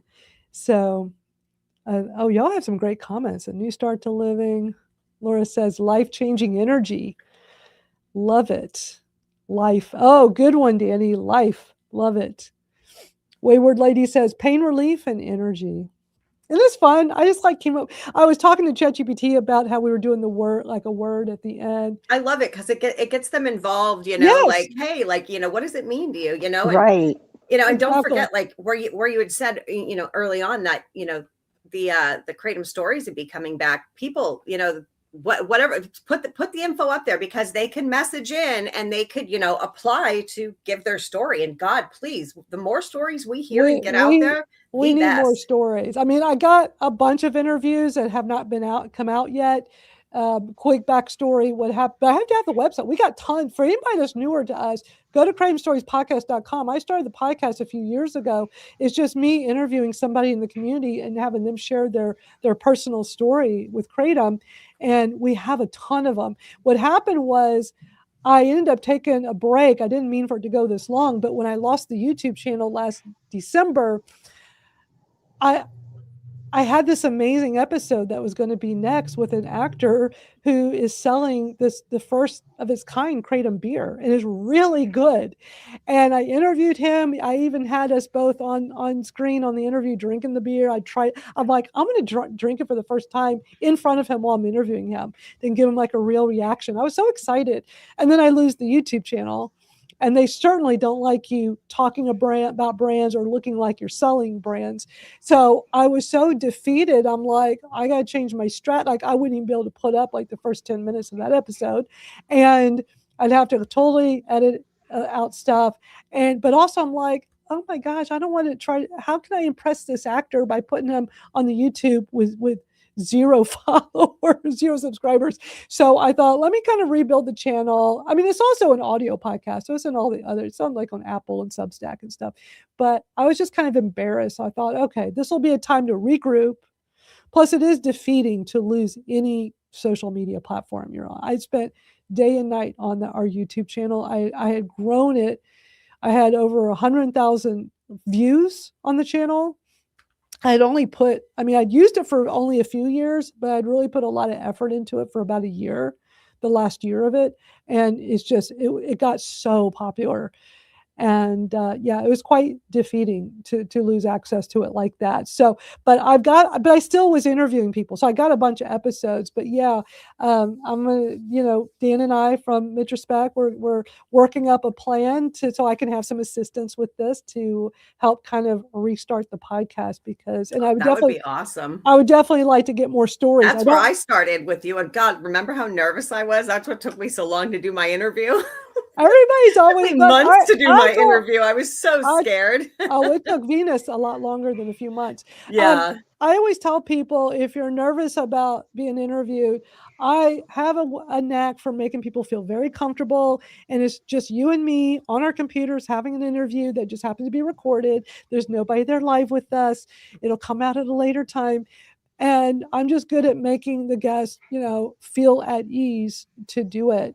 And I love doing this. I mean, I'm an old school podcaster. I've been podcasting a long time. So as a matter of fact, in my Facebook memories the other day, it popped up like my very first podcast in 2013. I actually did it in a recording studio with really nice gear, microphones and stuff. And I found the picture of it and I posted it. I'm like, wow, that was like super old. Like, you can just do it on your computer or even your phone now. So times have really changed, but I appreciate y'all that have been on because Amanda's been on, Sarah, Venus, Twinkle. I was super nervous too. And then after that, I started finally making videos and being more confident. And it was because I did that with you. And you really do make the person feel comfortable. I was super nervous, but I'm like, oh, it's not that scary. So it really isn't as bad as you think. Yeah, because of your video thing, I didn't get to participate in it because life was life, and Venus too. Like I've started doing a little bit on my TikTok now that I'm like I've had a couple of like things like taken down, like if I had a bag of whoever's product it was. So I get that. Okay, we won't be putting that up in there again. But I'm trying to make some advocacy videos, just trying to get out there, and I'm getting more views on that than I do, just rambling some nonsense, silly stuff, nice. just releasing some stress and being silly. So it's, thanks to you and Venus, I'm kind of pushing myself out there, on the TikTok now to advocate a little bit more that way too. Just kind of make fun videos, just because I love seeing you on there. Thank you. I know. I haven't seen them. Okay, I gotta look for them. They haven't popped up in my feed yet. But that's awesome because it really makes a difference. And it really is simple as grabbing your phone, hitting the little record button, and make a video and put it up. A lot of times we're held back by fear, and a lot of it is I'm worried what people are going to think of me or say. It's like, who cares? The people that you're trying to reach are the ones that are going to watch, and they're going to be the ones that care. The people that don't care, they're just going to move on. So don't even worry because you're not even trying to attract them anyway. So, I mean, just watching Venus, turn into this butterfly, Kratom butterfly on her short form videos now. I mean, Venus, I get so excited when I see them popping up in my feed and I know how hard it was for you to start doing that. And now you're doing it with such ease, and to see the comments, you're sparking amazing conversations because you've worked up the courage to just share your story, your truth to the world. Yeah, I was really surprised at how many comments and likes that I'm getting, just for being me and just saying my story and what happened. Because like we were saying with the podcast interviews, we did one, it took me a year. And then that one wasn't very good because I think there was audio or something problems. And then it took me a little bit more time to do it again. So yeah, it really took a long time. And I'm just so glad that I'm not afraid as I was anymore. I would literally get sick and nauseous before having to go on camera. So now I just throw it up. I'm okay. And so just thank you for making me feel so confident and knowing what I'm doing and not being afraid to ask questions either. I'm so glad. That's so awesome. Great to hear that. Well, let's get back to this crazy video because we're not even that far into it with this doctor spewing out from the start. We're 20 seconds in, and that's what he says. Can you believe that? 20 seconds in, and he says this. So let's keep going. It's legal, it's accessible, and it's spreading faster than most doctors realize. So what exactly is kratom? How does it hijack the brain? And why is the FDA moving against one of its key components right now? That's what we'll cover in this video today. Most people hear plant and assume safety, but nature is the world's greatest chemist, producing both medicine and poison. I'm Dr. Sunil Rege, consultant psychiatrist and educator. And today I'll take you into the neurobiology, history, and dangers of kratom, so you can separate myth from reality. Did he say psychiatrist? Is that what he just said? Did psychiatry. So he's a psychiatrist that is making this video about kratom? Yep. Okay. Yes, ma'am. I want to make sure I heard. I'm like, did I just hear? Okay, just curious. All right, here we go.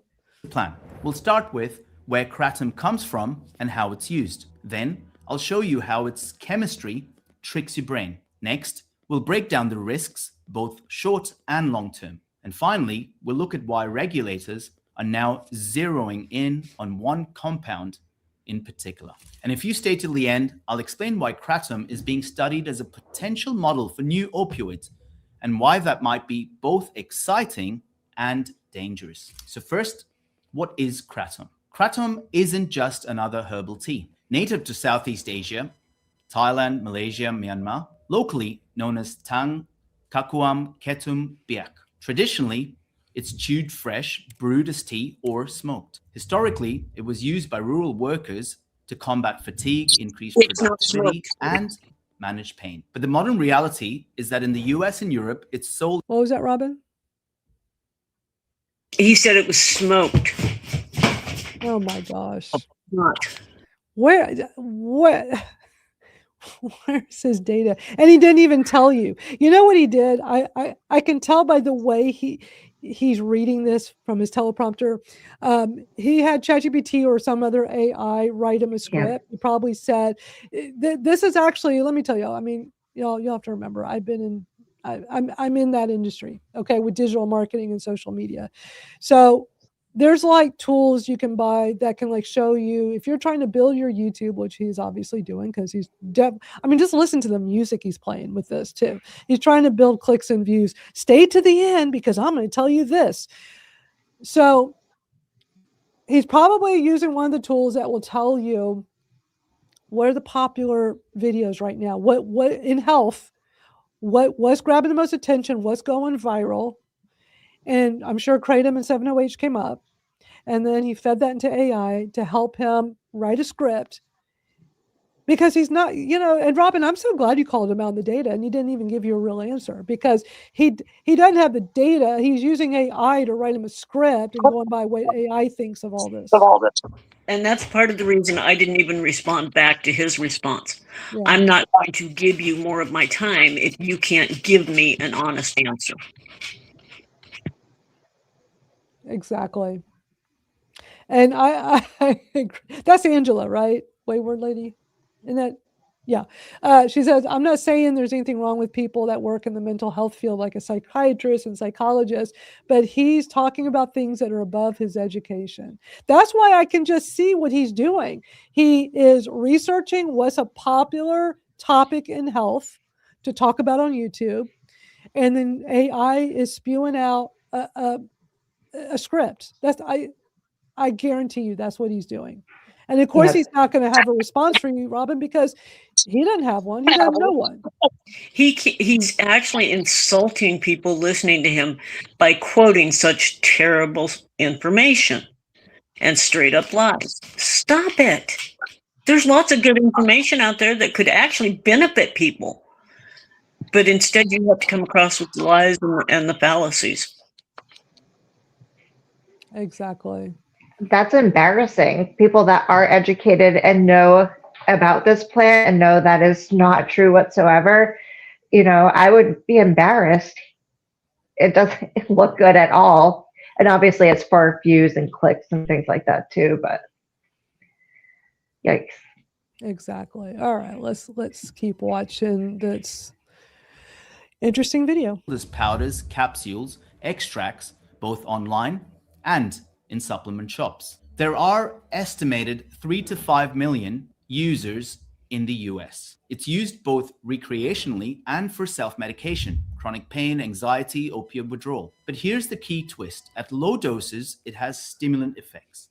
At high doses, it's sedative and has opioid-like effects. A single plant playing both sides of the neurotransmitter spectrum. So how does kratom affect the brain? Kratom has over 40 compounds, but the important ones are mitragynine and 7-hydroxymitragynine, 7-OH. Mitragynine or mitragynine constitutes up to 66% of total alkaloids. 7-OH is far more potent and affect approximately 13 times that of morphine at the mu opioid receptors. Now, both these alkaloids bind to opioid receptors, but as partial agonists, not full like morphine. They also interact with adrenergic receptors, serotonin receptors, and dopamine receptors. The result, a hybrid pharmacology, stimulant at low doses and opioid-like at higher doses. Unlike morphine, kratom alkaloids avoid the beta-arrestin pathway. This pathway is known to drive respiratory depression and constipation. That's why kratom doesn't always cause the classic opioid side effects, leading users to think it's safer. But here's the catch. It's unpredictable metabolism. Mitragynine converts to 7-OH in the liver via the CYP3A4, which means potency can vary wildly depending on dose, product quality, and individual metabolism. And in just a bit, I'll show you how this variability has led to overdoses, psychosis, and even outbreaks of salmonella contamination in kratom products. So what does a kratom high actually feel like? At low doses, increased alertness, talkativeness, mild euphoria, boosted physical energy. At high doses, sedation, pain relief, and a warm opioid-like calm. The side effects reported include nausea, sweating, constipation, itching, dry mouth, drowsiness, and appetite suppression. In severe cases, agitation, hallucinations, even seizures, and liver injury, coma, even death, which is rare, but has been reported with adulterated products. A US Poison Center review showed that 18.6% presented with agitation, 16.9% with tachycardia, and 6% with seizures. At least 4 deaths were directly linked to kratom. So what are the long-term risks and dependence risks? Kratom was once used to ease opioid withdrawal. Ironically, it can create a withdrawal of its own. Users report tolerance requiring escalating doses for the same effect. They report withdrawal, irritability, anxiety, insomnia, muscle aches.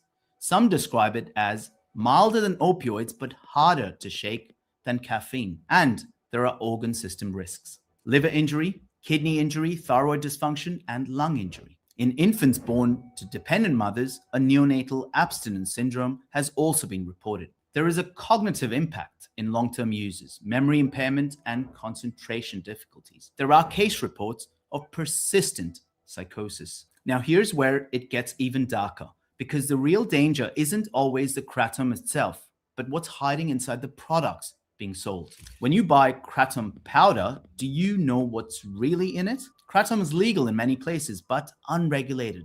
Potency varies massively. Mitragynine content inconsistent. Some products are spiked with synthetic opioids, which can lead to fatal overdoses. Others contaminated with heavy metals or salmonella. In 2018, there was a US outbreak across multiple states. This means 2 capsules of kratom might have completely different neurochemical profiles. And this is why the FDA is suddenly targeting kratom's strongest metabolite. In July 2025, FDA recommended scheduling 7-OH mitragynine under the Controlled Substances Act. The focus isn't on the natural leaf, but on concentrated extracts. And the reason? Because of high binding affinity at the opioid receptors, which has significant abuse potential. This means that natural kratom leaves may remain legal, but extracts, adulterated powders, and 7-OH concentrates are at the heart of the crackdown. So here's the paradox of kratom. both a problem and a potential solution. Traditional users in Southeast Asia have a low incidence of severe harm. In the West, more problems due to high potency extracts and adulterated products. Scientists are studying mitragynine as a blueprint for safer opioids because it avoids the beta-arrestin pathway. So here's the paradox. Kratom could inspire future treatments for pain, but in its current unregulated form, it risks becoming another addictive crisis. So to summarize, That Kratom part where they're sits studying it in for a dangerous gray zone, opioids. a plant with cultural history and possible therapeutic potential, but also a substance driving dependence, poisoning, and regulatory concern. As clinicians, we need to be aware. As individuals, we need to be cautious. And as a society, we need better regulation and research before Kratom becomes the next opioid story. If you found this breakdown... Oh, okay. Wow. Says just Definitely didn't find it valuable. Wow. Full of misinformation. And then saying that it is being studied. Right. Right. It's being studied. It's not just coming out of my mouth. Yeah, it is being studied. No, guy, it's been studied, being studied for years. Yeah. Decades. About that irritates me. Yeah, decades. Strictly doing it for clicks. Yeah, for sure. That was for views and clicks. Which is wrong because that's giving out a lot of misinformation to people that don't know that they're getting misinformed from it. It's wrong. Yeah. Wow. I wish he would have just, done some research on the facts instead of let's just have AI write me a script and I'm going to read it because I want clicks and views. I mean, look, for those that don't know, when people utilize YouTube like that, they make money. I guarantee you his account's monetized. And considering how many subscribers he has and how many views he got on that, he's got 38,000 views on that video we just watched. So you make money on that. You make money for the views if your account's monetized. So it's a moneymaker for people. Now, is he making a ton of money? Probably not a ton of money, but I guarantee you he's making enough where it's worth him to do that. And what is he doing in the process? Spewing out so much misinformation and propaganda that makes the plant look bad. And how come people don't go after that? Like, go harass them, with that kind of misleading information. Right, yeah, and take down that video. Warranted. Yeah. The lies, the misinformation, the fallacies, the attempt to just make themselves someone or something or be special. Yeah. Great comments in the chat, by the way. I love reading all these. Yeah, I like Danny's comment. They're, basically saying, they're going to take it from us, and then, sit there and go, oh, look what we got, which we've been sitting here preaching for years. Already saying. Exactly. Right. It's not safe for you out there, but it's safe if we give it to you. That's right. Yep. Oh, well said. Yeah. Exactly. Right. Like, do you think all these people that have heard, oh, gas station heroin, and then go, wait, weren't they just saying that this was bad and now it's this? They're going to go, oh no, this is helping the opioids, and oh, this is helping people with chronic pain, but now they're going to control it. So then again, how much is it going to help people like myself? Every single person in this Kratom community, we all know, everybody's dose, no two doses is exactly the same. No two doses is exactly the same. So how is what works for me? They're going to give you here, take a half a gram, capsule every 4 to 6 hours, and you're going to be all good now. And that's not going to work for a good majority of us in this community. Exactly. Well, I think the perfect video for us to watch after this to go from misinformation and propaganda is to a great video from friend of the Kratom Gals with full of facts and information. Let's watch a video from Dan at Mitrospect, another one of Dan's awesome videos, Sarah's other half. Let's watch this because, boy, he always has great info. A brand new peer-reviewed study just published on Kratom, and the findings line up with everything the rigorous science has been showing for years. Let me walk you through it. And I'm going to be fully transparent with you about who funded it because that matters, and I don't want anyone in the comments thinking I'm hiding the ball. The study is called Assessment of Abuse Potential, Related Effects of Oral Dried Kratom Leaf Powder in Healthy Normal Participants, published in Drug Testing and Analysis. Lead author, Marion Coe, PhD pharmacologist at Pinney Associates, with co-authors including Jack Henningfield, one of the most cited researchers in drug abuse liability in the world. This is a randomized, double-blind, placebo-control-led trial, the gold standard, the most rigorous study design in clinical science. 116 healthy adults, none had ever used kratom before, either dried kratom leaf powder in capsules or a placebo. Single doses ranging from 500 milligrams up to 4,000 milligrams. And a separate cohort took 15 consecutive daily doses to test repeated use. The whole point was to measure abuse potential, subjective drug effects, opioid withdrawal symptoms, adverse events, everything the prohibitionists claim is a problem with kratom. So what did they find? I'm going to read this directly so no one can accuse me of spinning it. Quote, oral administration of kratom at tested doses was well tolerated and associated with modest dose-related subjective effects, minimal withdrawal symptoms, and low abuse-related adverse event rates. End quote. Let me translate that. 0 participants met the threshold for clinically meaningful opioid withdrawal. They measured this using both the clinical opiate withdrawal scale and the subjective opioid withdrawal scale. Both gold standard tools. Nobody hit the threshold. The subjective drug effects, statistically significant compared to placebo only at the highest single dose, 4,000 milligrams, and the effects actually decreased with repeated daily dosing, the opposite of what you would expect from a drug with high abuse potential. No serious adverse events, no deaths, mild side effects that resolved on their own. The author's own conclusion, quote, findings support further research on kratom safety and therapeutic potential, end quote. Therapeutic potential in a peer-reviewed journal in 2026. Now, here's the part I want to be upfront about. The study was funded by NP Pharma, which is part of the broader corporate family that includes one of the largest kratom brands in the US. So yes, this is industry-funded research. And before someone in the comments says, of course they found it was safe, they paid for it, let me address that head on. Most clinical research on every drug you take is funded by the company that makes it. That's not unique to kratom. That's how pharmaceutical research works. What matters is the methodology, the researchers, the peer review, and whether the results replicate. Pinney Associates, the firm that ran this study, does abuse potential assessments that go directly to the FDA for scheduling decisions. Their reputation depends on rigorous science. They cannot afford to be a rubber stamp. And here's the bigger point. These results replicate the work the FDA itself funded. Earlier this year, Riesig et al. Published the FDA-funded clinical trial on kratom, 116 volunteers, doses up to 12 grams, safe and well tolerated. Today's Coe study is essentially confirming the FDA's own science with an independent data set. That's how it's supposed to work. The FDA funds a study, then independent researchers replicate it. Both studies arrive at the same conclusion. That's the kind of scientific foundation that policy decisions are supposed to be built on.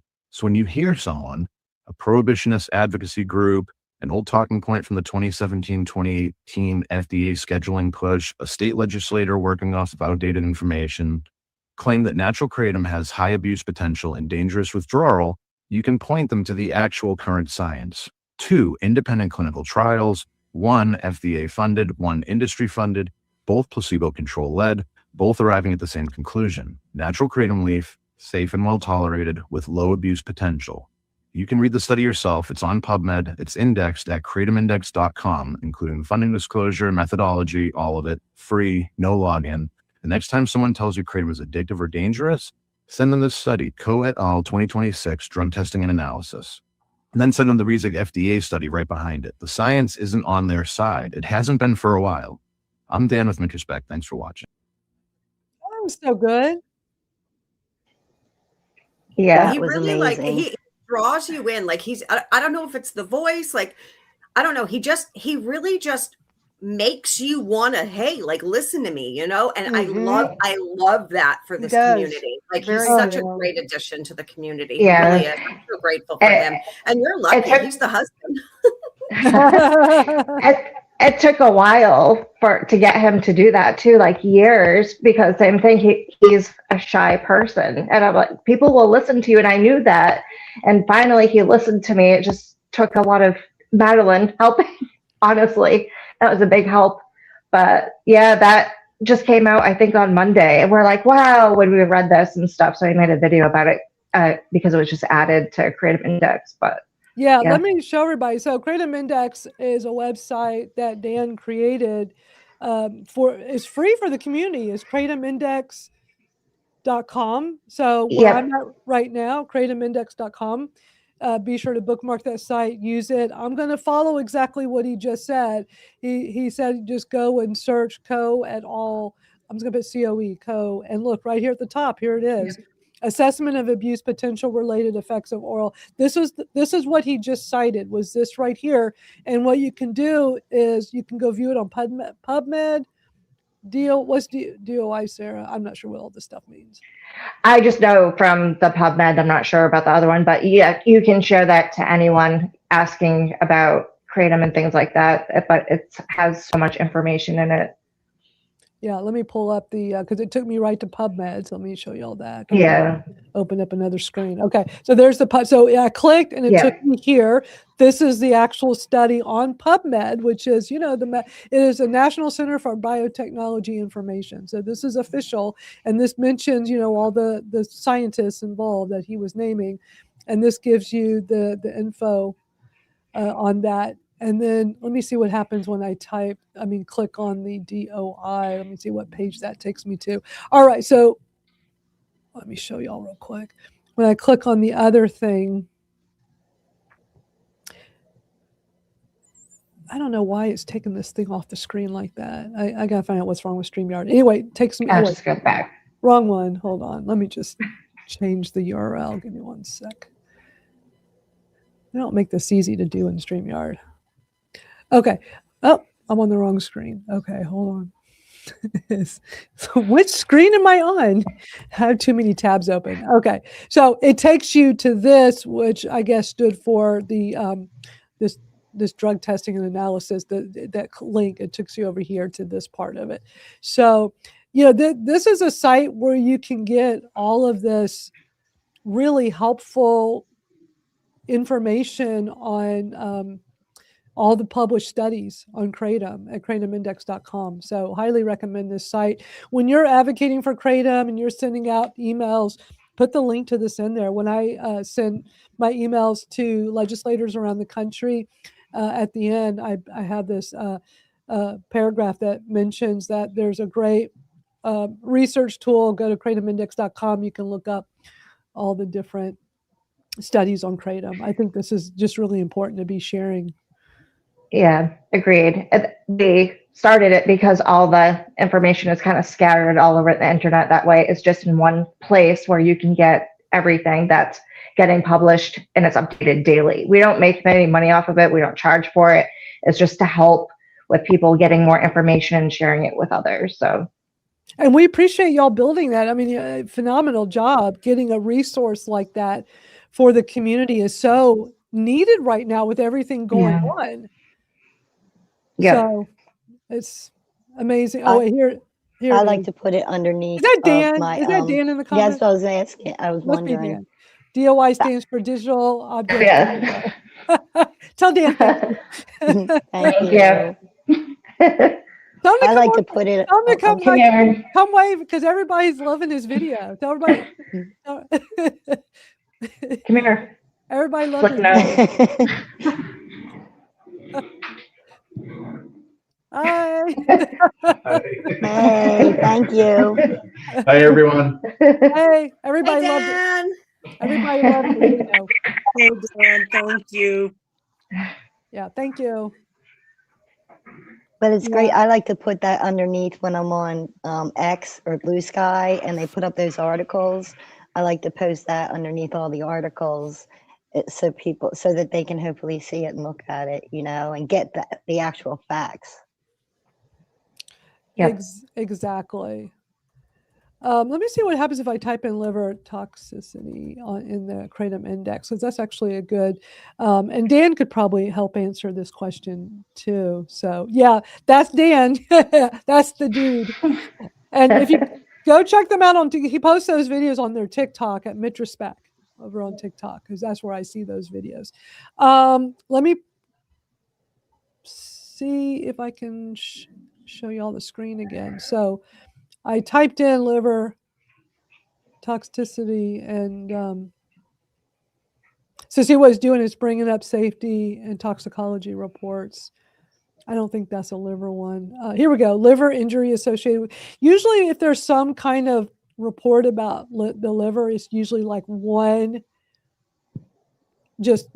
person coming into an ER with some liver issue. It's like there was a study done with all the research on, let me see if I made a video about it a while back. Let me see if I can find it real quick, because I actually made a short video talking about it.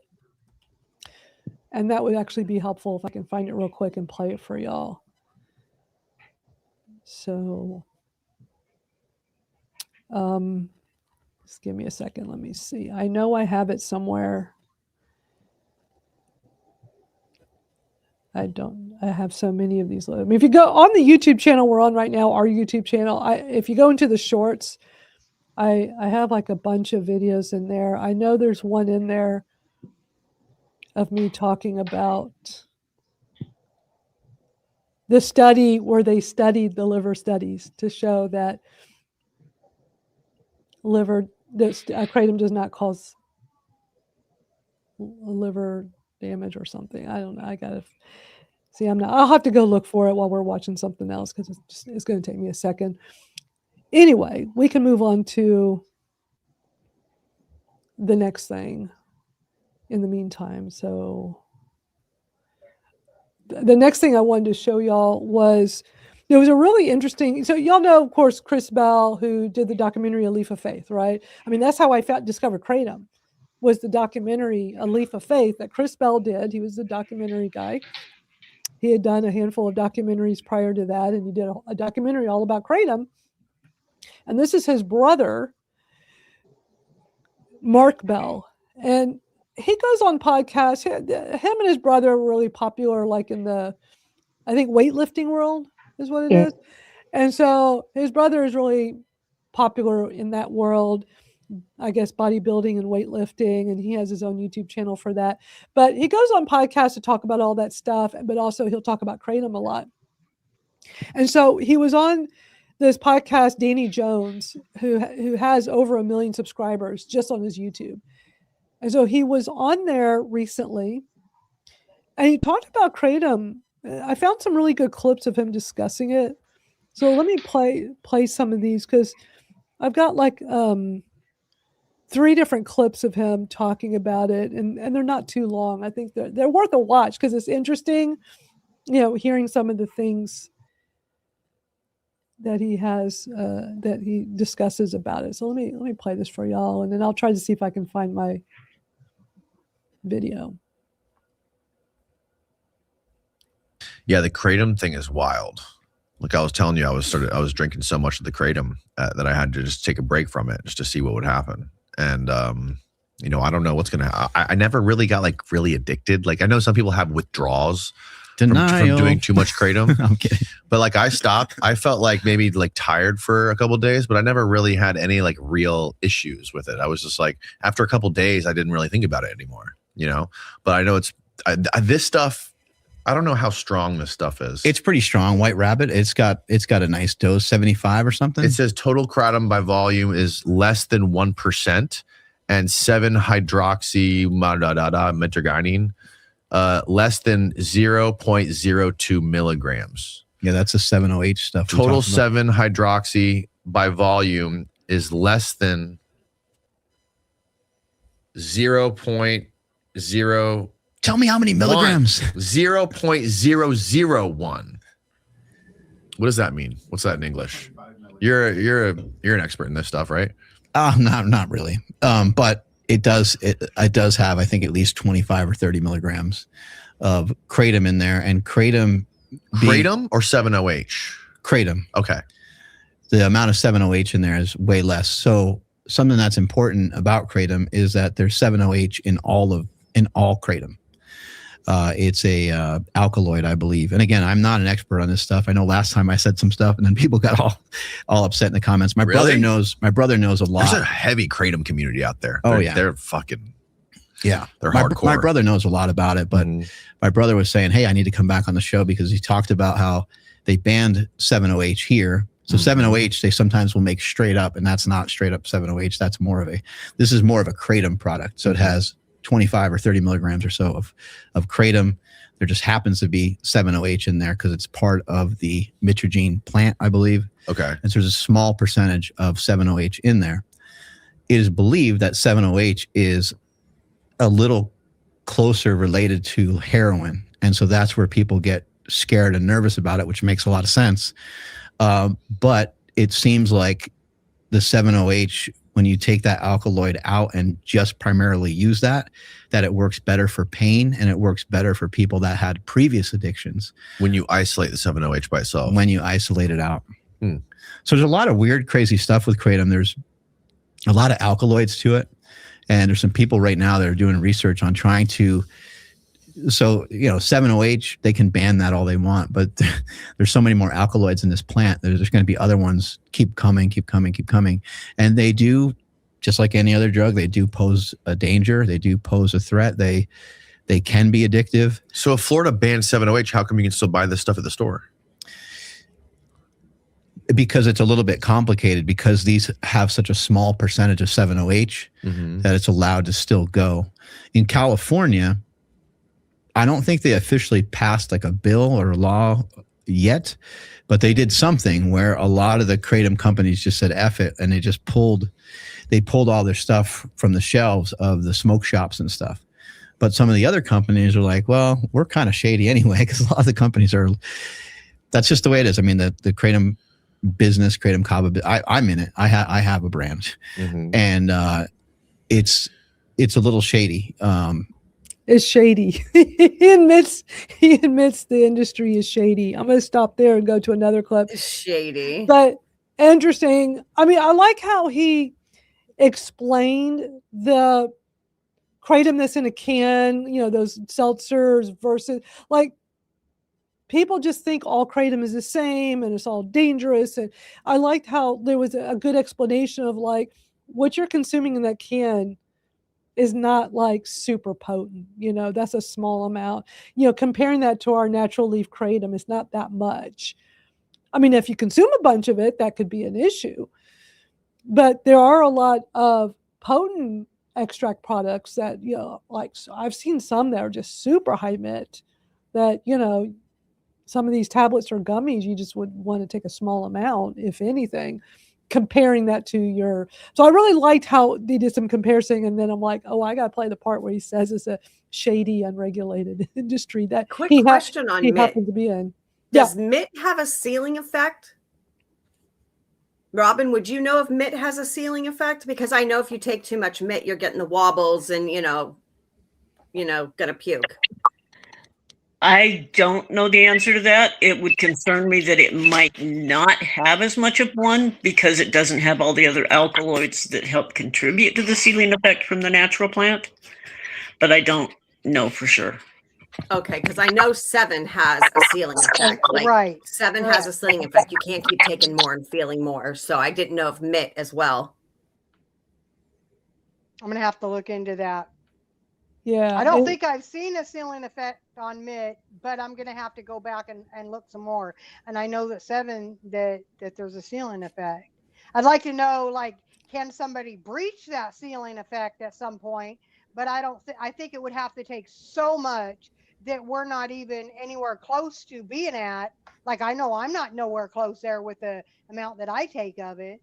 So I know I'm in a safe space. Yeah. I went looking for the video and I got mixed up. It wasn't liver, it was seizures, because it was a study done looking at all the studies about, or all the data about kratom seizures, because so many times they like to say kratom causes seizures, right? That's, so like they say liver injury, seizures, they have like the hallucinations, all that stuff. But they recently did a study that looked at all the data from a lot of different sources. And the conclusion was, overall, kratom does not cause seizures. I'm sure there's plenty of stuff on data. So Downer, I would suggest you go to Kratom Index and do some research. I know you shared a bunch of comments about this. That's really interesting that, the thing is, there's so many of us that have been consuming kratom every day for a lot of years. And most of us have no issues No. with anything. It does not make me agitated, like he was saying. It does not make me angry ever. So that was really odd too. But Dan did look it up, and what he said was basically false. And the only thing that they did find was a 62-year-old male after he had an opioid disorder. He was taking about 400 milligrams a day of 7-OH pills for several months, and then he developed psychosis and hallucinations Now back to after he stopped taking it. Yeah. So that's the only thing that was found. So there's nothing else that he could find from that study. So Okay. Downer says, yes, that MIT does have a ceiling effect. It is primarily metabolized into 7 via the liver. Thank you for that info. So yeah, definitely. Thank you we for got that. smart people here in the chat with us. And also, Lori, I know you're like asking about, going from 7-0 to white kratom. We can't really tell you. I don't know. But we're also not medical professionals. The best thing to do is just do as much research as you can. My inbox is also open on Facebook. You can find me, Amanda Rayner. I've been able to help some people, if they're tapering or whatever. I've been able to help them, Yeah, you're in school too. So Lori, Yep, you can school reach out. too, yep. You can reach out to her in school, and in one of the beauties of school, we have private DMs, and actually, I would trust the DMs there than I would on Facebook. Yeah, with the way things are going, yeah. I'm surprised they're not stopping us Yeah. from talking about kratom in the DMs, because I know everybody's resorting to just doing group DMs for all those discussions, and I don't trust them. yeah, I don't either. I do those discussions too in school when it's more like those type of questions too. Yeah. Hey, Sherry, good to see you. Thanks for joining. Thanks for popping in. Yeah, Downer says kratom has SSRI effects. Many don't know this. That's why it's important for people to do their research and understand what they're consuming and how it could interact with meds they're taking or meds they're getting off of. It's really important. To me, people are just is changing from medications to kratom or kratom to medications or any mix thereof.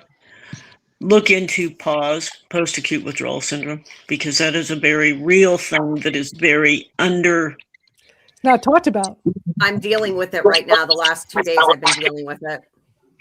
Nobody ever talks about that. When I started kratom, I was coming from 9 years in pain management, taking my opiates every day in pain management.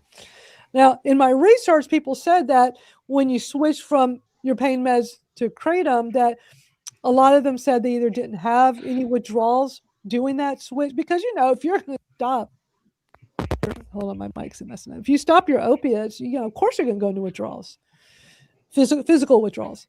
And so that was one of my biggest concerns. And so people were saying they had no withdrawals or minimal withdrawals. Some people said they had more than minimal. Everybody's different. But I didn't understand the whole pause thing. Now, some people that went from active addiction to kratom did talk about pause, but I just figured that's a their thing, not a me thing with going from pain meds, pain management, opiates used responsibly. So I did not really understand. I learned so many things when I joined the kratom community. But I noticed with my journal, because I mapped it all out, when I looked in my journal, it was clear as day that when I started getting hot flashes, it was 24 hours after I stopped OxyContin. Now what I did, and I'm not telling anybody to go do, look, just because we tell our personal experience does not mean we're advocating for the thing we're talking about. Reminder, that's common sense. I'm going to share my personal story. Now, when I discovered kratom, I had lost access to pain management. I still had some meds, but I was running out. And I will admit I was a bit of a wuss, and I was scared to people were saying just do the jump. I'm like, what do you mean by jump? I learned later that was a term, over in the addiction side. I learned so much. They said, wait till you're in withdrawals and then do this, do the jump. And But a few people said they kind of juggled both the pain meds and transition. And like, so I'm trying to figure out, based on all the research, what should I do for myself? That's my personal responsibility. I'm taking care of my mom. I'm her in-home caregiver at the time. I don't want to go through physical withdrawals if I can help it. How do I juggle all this? And at the same time, being scared to take that leap, right? Because I don't know what I'm going to expect. And if I can't get Kratom to work, then I'm gonna have to go find a drug dealer to buy the OxyContin and Percocets that I was taking in pain management. Because how else am I going to deal with my pain issues? And so what I did for a while is I would take Kratom during the day, my natural Kratom leaf during the day, and then wait a period of time and then go back to my pain meds just for nighttime.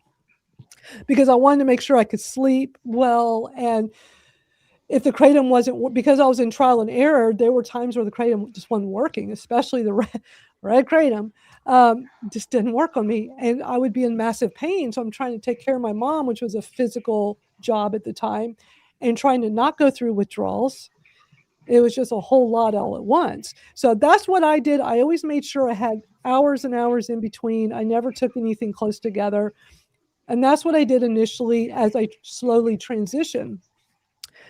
Once I completely stopped the OxyContin at bedtime, and I was trying to wean down off of that. I was taking just the OxyContin. I was taking a lot of stuff daily, but the OxyContin alone, not counting the Percocets or some of the other hydrocodones I was taking, was 40 milligrams twice a day. So I was trying to wean down to a lower. That was the tapering the doctor would do, is each week they would give me a week's worth of a lower milligram. And I'd gotten down to the 10 milligram, but I was still having lots of pain. When I completely I'm not going to take any more OxyContin, exactly 24 hours later, I am definitely having some crazy hot flashes. I'm like, what is going on with me? Why is this? But looking at the journal, I'm like, this must be that pause thing that people talk about. The post-acute withdrawal syndrome. Because if you're on opiates daily for that many years, my understanding is you could still have some form of withdrawals and it can last for years. I learned that from Stephanie Sue and from you, Amanda. And so I was dealing with that. The hot flashes, to me at the time, is like, if that's the worst I have to deal with, and I can get off the meds and just be dependent on a plant, I'll be okay with that. And that was the worst of it, was just these occasional hot flashes. And it subsided over time. But what I started noticing is in the summer when it's hot, I would sometimes still get it. The next summer, in the summer, I'm like, this must be that pause that can linger. I don't get that anymore, but I had that for several years, those occasional summertime hot flashes. It was bizarre. And I think everybody's different, of course, with this, right? Everybody's affected differently with pause, and some people don't have it at all. I figured 9 years of my pain meds, I probably would experience some of that. I'm glad it wasn't more. Mine is less than what it was, but it's still I've been dealing with it for the last 2 days. Like my pain, I feel like I'm crawling out of my skin. It's been brutal. So I'm glad that you're not dealing with it, because goodness, I have none of that anymore. I mean, I'm 7 years daily, my Kratom powder, my Kratom tea, 4 times a day. I'm grateful that I don't run into any pause issues, and that just the fact that I can go from all of those pain meds and gabapentin and muscle relaxers every day to just a plant.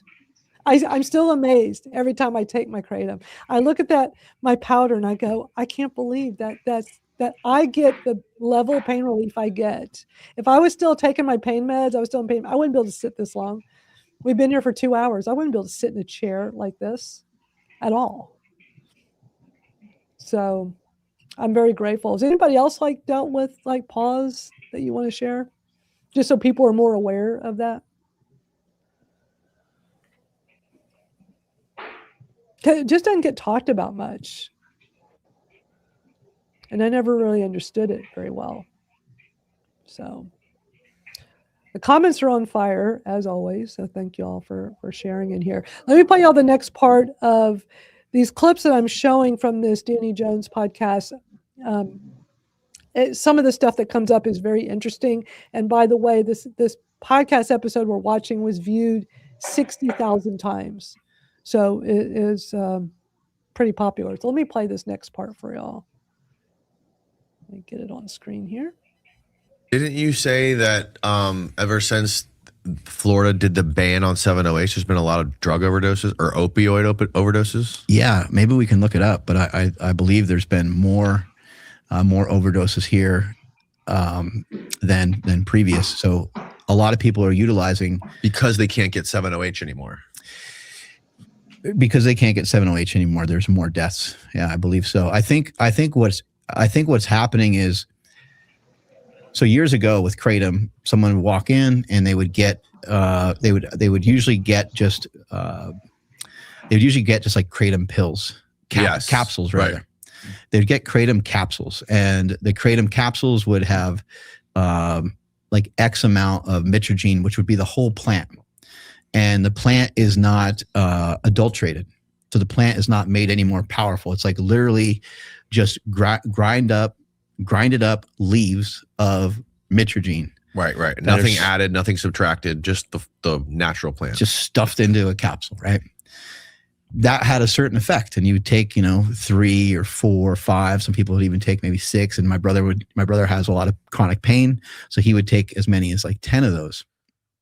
But that only has such an impact, and it only hits you a certain way. It takes a lot longer than a liquid form that's adulterated. That's, again, these are, so 25 milligrams. So to give you an example, 25 milligrams of this, which is in this white, 1 can of this White Rabbit. Yeah. And this whole thing, there's 25 milligrams. Okay. In a capsule, there could be about 500 milligrams. In one capsule? In one capsule, there could be 500 and milligrams. Your brother was taking 10 capsules? Right. My brother was taking 5 grams of Kratom. Oh but again, God. But again, it's whole leaf Kratom. So it's way different. So you can't compare the two. What's the difference? Why? I'm so glad that they're discussing this, because I forgot they go into this fuller in this clip. But don't you find that people don't understand the difference between all this stuff, your powder versus these extracts? Yes, they really don't know the difference. A lot of people. And so including the legislators. Yes. Yeah. Yeah. Because they're like, oh, I just walked into this gas station and I just purchased this, and they're holding, like the feel free or, an extract shot. They think it's Kratom, and you literally have to educate them on something they have no idea what they're banning.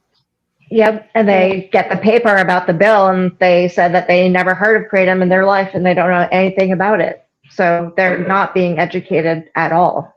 And I like that he's explaining this, because when he said 5 grams, the guy's like, oh my God. Like, because, when you say that out loud, that does sound like a lot. But then when you equate to what that can is, it's like, it's not that much. It's not right. No, so, no, it's really not. I mean, I take 7.5 grams, and people are like, wow, that's kind of a lot. And I'm like, well, I know people that take more than that, but it's really not a lot if I'm not taking it often. It's like today I'll probably dose more because the pain's crazy, the pause is crazy, but like on a normal day I dose 1-2 times a day, where granted, if I'm super active I may dose 2 or 3 times a day, but like everybody's different. Everyone's different, right? And depending on their body, their size, like Dan takes more than me. He's way bigger than me. I take about 6 grams or so. He takes about like 8. He does take more because he's a bigger guy and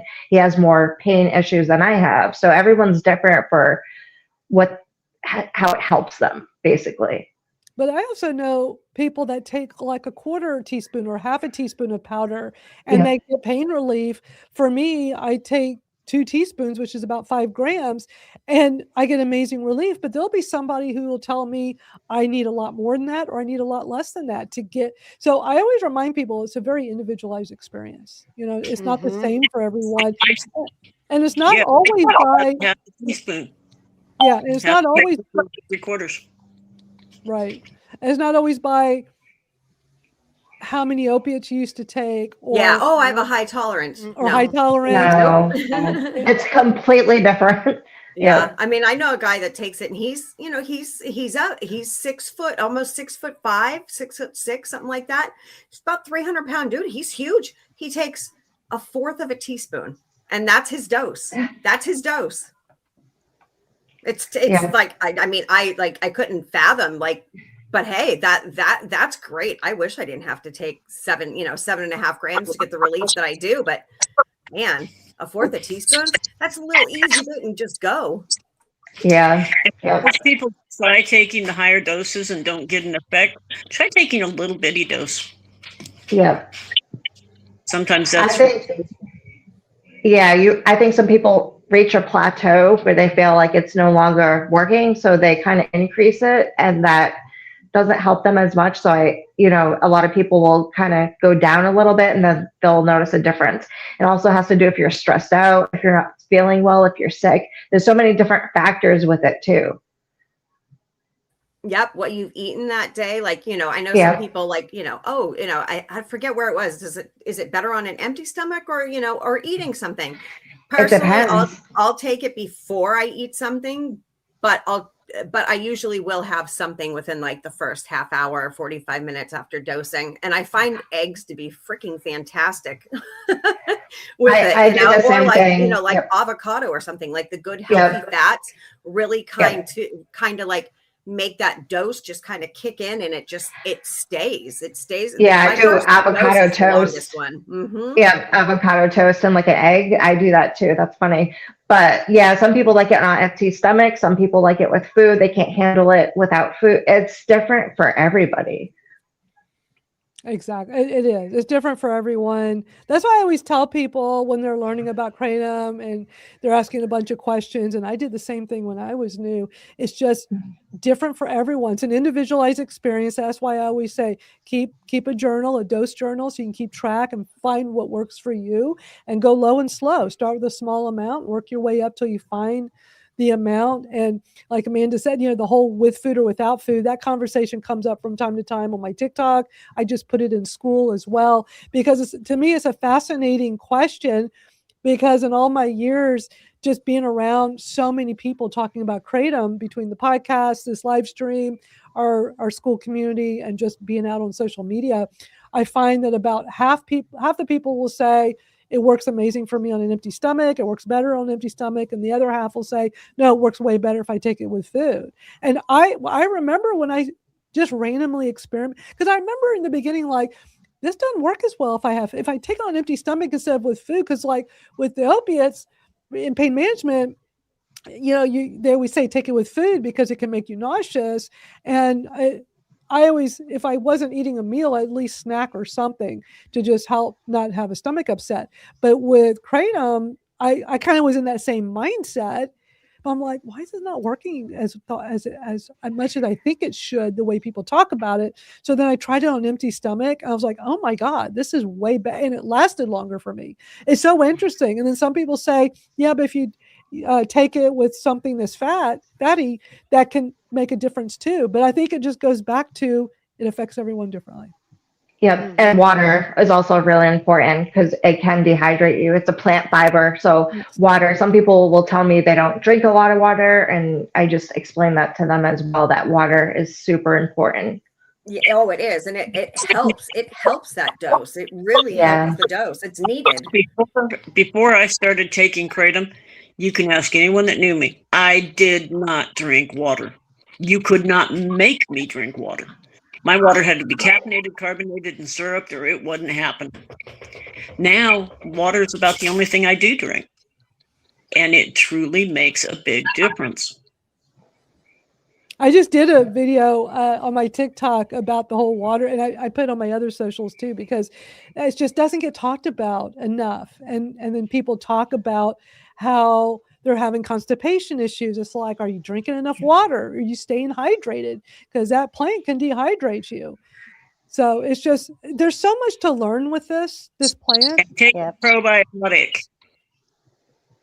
And you have to make sure it's water, not tea, juice, all that other or stuff. sodas, like Right, a lot of things don't count. And even, you know, they say what's really helpful to stay hydrated is just take a little bit of like Celtic salt, like just take a little bit of that and drink lots of water, and that can really Or liquid IV. That's a good one. I like liquid IV. I use that one. So I don't have to drink like a ton of water, but it helps with staying hydrated. But yeah, Mio has like the little squirt stuff too with the electrolytes and stuff to help too. Yeah. I mean, the thing is about liquid IV, I remember when that came out and I tried it and I really liked it.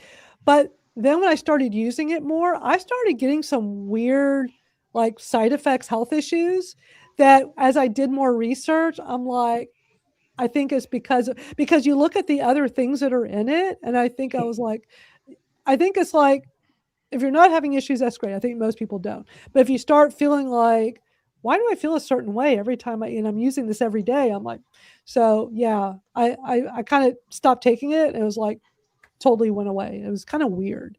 I don't remember what it specifically was, but it was just some weird kind of symptoms. I'm like, and I just wish I could remember, but it was definitely because, hey, a great way to figure it out, stop taking the thing that you are suspecting is causing the issue, right?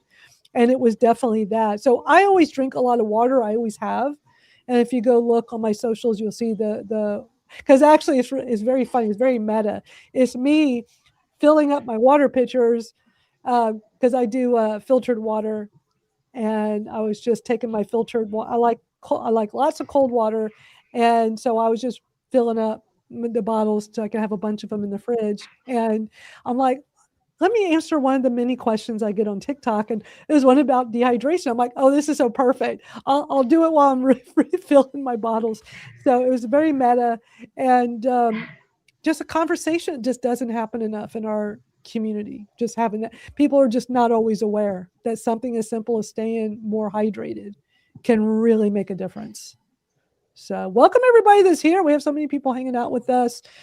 Glad you found us and hanging out. We've been doing this every Saturday for years. You know, we just come on here and have a casual conversation. We talk about Kratom. We watch videos. We're right in the middle of watching this interesting video from Danny Jones with guest Mark Bell. Let me finish playing this clip because it was really interesting. The host, Danny Jones, is asking Mark Bell, like, because apparently they're both in Florida, and, you know, 7-OH was taken off the shelves last year with the emergency ban. I understand that's going to be out of that soon, so it'll be available. Yep, and the overdoses went up. Overdoses went up. But the guy was curious, like, has there been this, you know, drop or rise in overdoses when they took that off the shelves? And just a reminder, we're not advocating for 7-OH. We're having a discussion. That's all this is. But let me finish this one clip because it's an interesting conversation. And then there'll be another clip where they pull up some research data. So let me bring that. So how is this? This is just this is probably the equivalent of, I don't know what the math would be, but this is probably the equivalent of like 4 or 5 grams. What? Yeah, about maybe 3 or 4 grams, probably the equivalent of 3 or 4 grams of straight kratom. You can see how we're like really rolling the dice here now, right? Because as you make it more and more powerful, you are potentially causing more problems, more addictive behavior. Now 7-OH representing a tiny amount. So we'll do this again, right? So 7-OH representing a tiny amount of this. If we just extract that and have that in a pill, which is common, that'll send you to the moon and back again even faster than that will. See, these don't do much for me. They just give me like a mellow. I describe it as like a mood lifter. It just elevates my mood a little bit. That's really it. It's not insanely powerful. It's not, that amount of kratom is not, it's not nuts. It's not, it's like they knew what they were doing when they put that one together. And they said, let's just give people a touch of this. Just like, you know. Let me go to the next part on here. I definitely recommend checking this out. He doesn't talk about kratom the whole time, but he talks about it throughout several parts, and they even have the timestamp so you can go find it. So let me bring up this next part. We're back. All right. What'd you find, Steve? Okay, so there has been a decrease in And this is saying a deaths. total 14% decrease in 2024 of opioid-caused deaths, dropping 32% in fentanyl-caused deaths, dropping 35%. These results highlight a sustained downward trend in drug-related deaths since peaking in 2021, underscoring the state's continued success in safeguarding the health and safety of its citizens. I wonder if they're doing something with those compounds to make that happen less. I can't imagine there's a lot of people dying from fucking 7-OH. I don't know about that. I didn't know that it was fatal like that. I didn't know that you could actually. Okay, kratom is linked to 6 LA deaths. Mm-hmm. Okay, now that was debunked. I mean, we've talked about that. We've shown this. We had a conversation recently that LA County claimed there were these deaths from 7-OH specifically, I think they said, right? Wasn't it they said they were all 7-OH, but they had said they all had alcohol in their system. I'm trying to remember. It was a article. Somebody did all this research. I don't remember what publication, and they came to find and reported that it was not all the information was not accurate, and it turned out it was not because of 7-OH. Again, we are not advocating for 7-OH. Most of us are just natural kratom consumers. That's me. Some people do use 7-OH. That's their thing. We're not advocating or telling anybody to, go buy that. We never have, and that's not something we do here. We're just discussing the information in front of us here. But they never backtracked. The LA County, the news reported all this stuff, right? Then the LA County came back and said we were wrong. No news station, nobody reported that this information they put out was wrong. So it's really frustrating when so much misinformation, propaganda, facts that turn out are not facts, but then nobody finds out because it's not being put out there. It's not circulated the same as it was when it was put out. Exactly. Massively. They don't retract it. Exactly. And some places might try, but it doesn't get circulated the same way. Mm-hmm. Right. So they're just doing some, online searches looking for this stuff. So I just wanted to point out the LA thing because we still see this coming up in searches. Yeah. And it's like, all right, well, that's already been debunked. Let me wrap up this one because we've been here for 2 hours and 21 minutes. We need to start wrapping up. So let me finish this one real quick. They're saying kratom, but they're lumping it in with 7-OH. It's the 7-OH that's doing it. Okay. Ask your AI or whatever, how many total kratom deaths have happened? Sometimes the kratom deaths are from people trying to drink powdered kratom.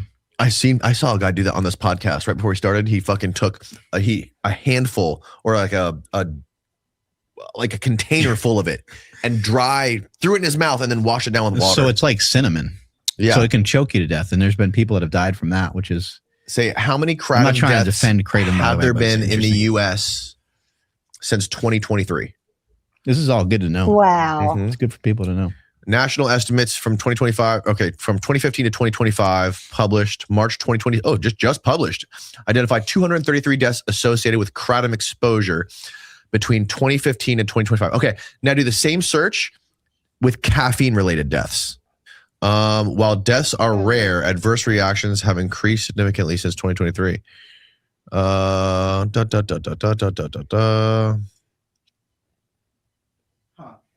It's not giving us a real straightforward answer like the kratom one was. The kratom one was straightforward. 233. This one is like. Does anybody else wonder why is that? Yeah. Let's do a Google search to find out how many people are dying from caffeine. Exactly. Because that doesn't play to the narrative. Exactly. 100%. Let me play a little bit of this. We're almost done with this. All over the place and tons of nuance. Weird. So how do you think, for you, how do you think you got maybe when did you realize you were in over your head maybe with kratom? When I realized I was just thinking about it when I shouldn't be thinking about it. Like you wake up and you're like, I wake up and drink a cup of coffee and I'd be like, am I going to drink a kratom drink today? Could I use one today? Like, I know when it's taking up like mental thought processing Right. time, that's probably a problem. I want to say I have something to say to that. I don't know where the background sound's coming from. So it's interesting that he says that, because what I think of when he says that is, I love NeuroGum. I do. I love NeuroGum. It's natural caffeinated gum. That's all it is, right? It's very popular. It was all over TikTok a few years ago. I thought it was some crazy fad. I tried it. I'm like, this is the best tasting mint gum I've ever had. And I love that I get some natural caffeine out of it. And I'm not a coffee drinker, so it's perfect. Like, oh, this is a way for me, like in the morning, if I feel like I need a little caffeine jolt, I love that. The gum lasts for a long time yes, too. the flavor. The flavor is like, I could easily chew it for 2 hours. It's easily. impressive. It's impressive. And I did. Plus, I love the story. These two young guys, and they were on Shark Tank like 9 or 10 years ago, and they didn't get a deal, and they grew this amazing company. And yeah, a lot of times in the morning, I'm like, I think I'm gonna have my NeuroGum this morning. I could use a little pick me up. Even though I mean, Kratom, I don't get that same kind of pick me up I used to get, but I'm taking Kratom for pain relief. So it's not like I'm taking this tiny amount so I get that energy boost. I'm taking my Kratom for pain, and I take it on a schedule. So, but when I get up first thing in the morning, I'm like, I could use my little piece of NeuroGum. But I will like wake up and kind of think about, do I want to take it this morning? But it doesn't like consume me. And it's not like I've got this addiction problem with this natural caffeinated gum. But then you'll see people talk about this White Rabbit Kratom can that he just explained to the guy, it's not that much Kratom in there. Right. But, everybody has a different view or feeling with things. And if he wakes up and is thinking about it, then I could see where he's like looking at that as a problem. But I think about, well, I wake up thinking about my NeuroGum. It's not like a big deal. I'm thinking about it, but it's like, that'd be no different than somebody waking up and going, I could use my cup of coffee right now.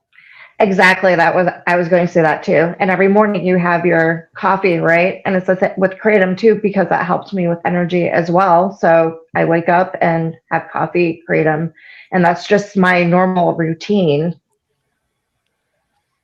And it's that's like people get normal. up and they go out and they get up and they do their pre-workout and then go to the gym. Some people take Kratom for a pre-workout and then go to the gym, versus whatever it is that pre-workout stuff is. Yeah, I do, versus like creatine or whatever other stuff there.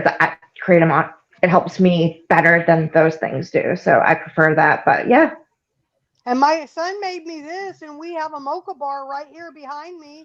So, but it's not the first thing I think about every morning, but I sure would like to have it after I wake up. So, I do pour my coffee when I wake up. Within the first 10 minutes, I'm pouring the coffee. So, dependency. I still like my coffee. I like the taste. I like the coffee. I like the aroma. It's aromatherapy. I like the whole thing. But then again, we do have a coffee bar or a mocha bar or whatever you want to call it behind me.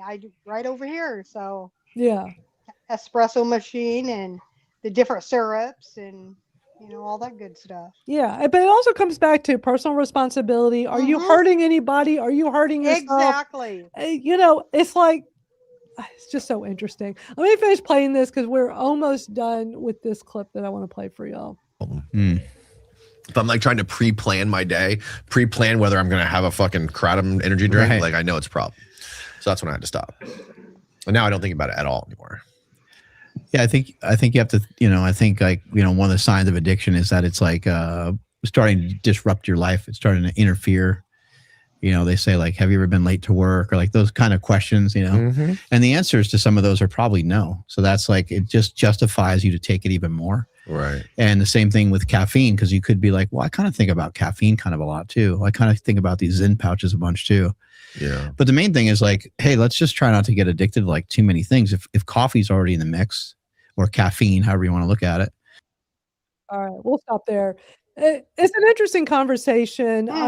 I'll have the link to this and everything else we've watched today in the YouTube description a little later. So I know we watch a lot of videos, and for anybody that either got here late, and first of all, just watch the replay of this if you got here late. As soon as we're done, which we'll be wrapping up here soon, you can just watch the replay. But if you also want to go back and watch some of these videos or share them with people, like the one Dan made, that was a great video we watched. I'm sure some of y'all want to be sharing that TikTok video. I'll have links to all of those in the YouTube description a little later. I always go back later and put all the video links in.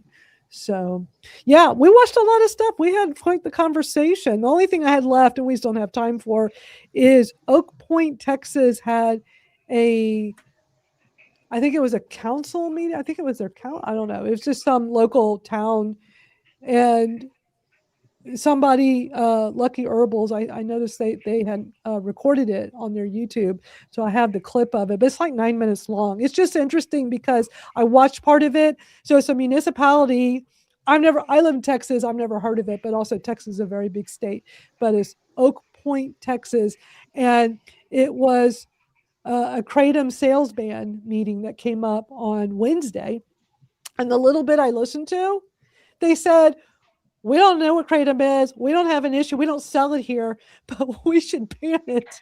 That makes a lot of sense. Did anybody watch that? Did anybody? No, I didn't see it. So I'm like, no, I missed it. What's the logic in that? That makes no sense to me. I don't remember exact, because I didn't watch it all. I think I heard somebody say they did an AI search or something. It was like something, and I'm like, really? This is what y'all do? That's like saying, oh, I don't know what salt is, but I'm going to ban it because it might be bad for somebody. Exactly. Yeah. So, and then there was the hearing in Philadelphia this week too, that I wanted to go to, but I was sick and I feel bad for not being able to go. But Chris got to go. Yeah, and Philadelphia. Billy Kratom got to go, and Adam from Odie's Botanicals was there. So I'm going to try and get the recording of it, but they did a really great job. Yeah. That's yeah, I would love to get a recording of that to play here. Well, we've been here for exactly 2.5 hours. It's been a long show for us, so we're going to wrap up. Now we're going to do our comments. Oh, who's that from? Oh, Robin, we're getting feedback from you.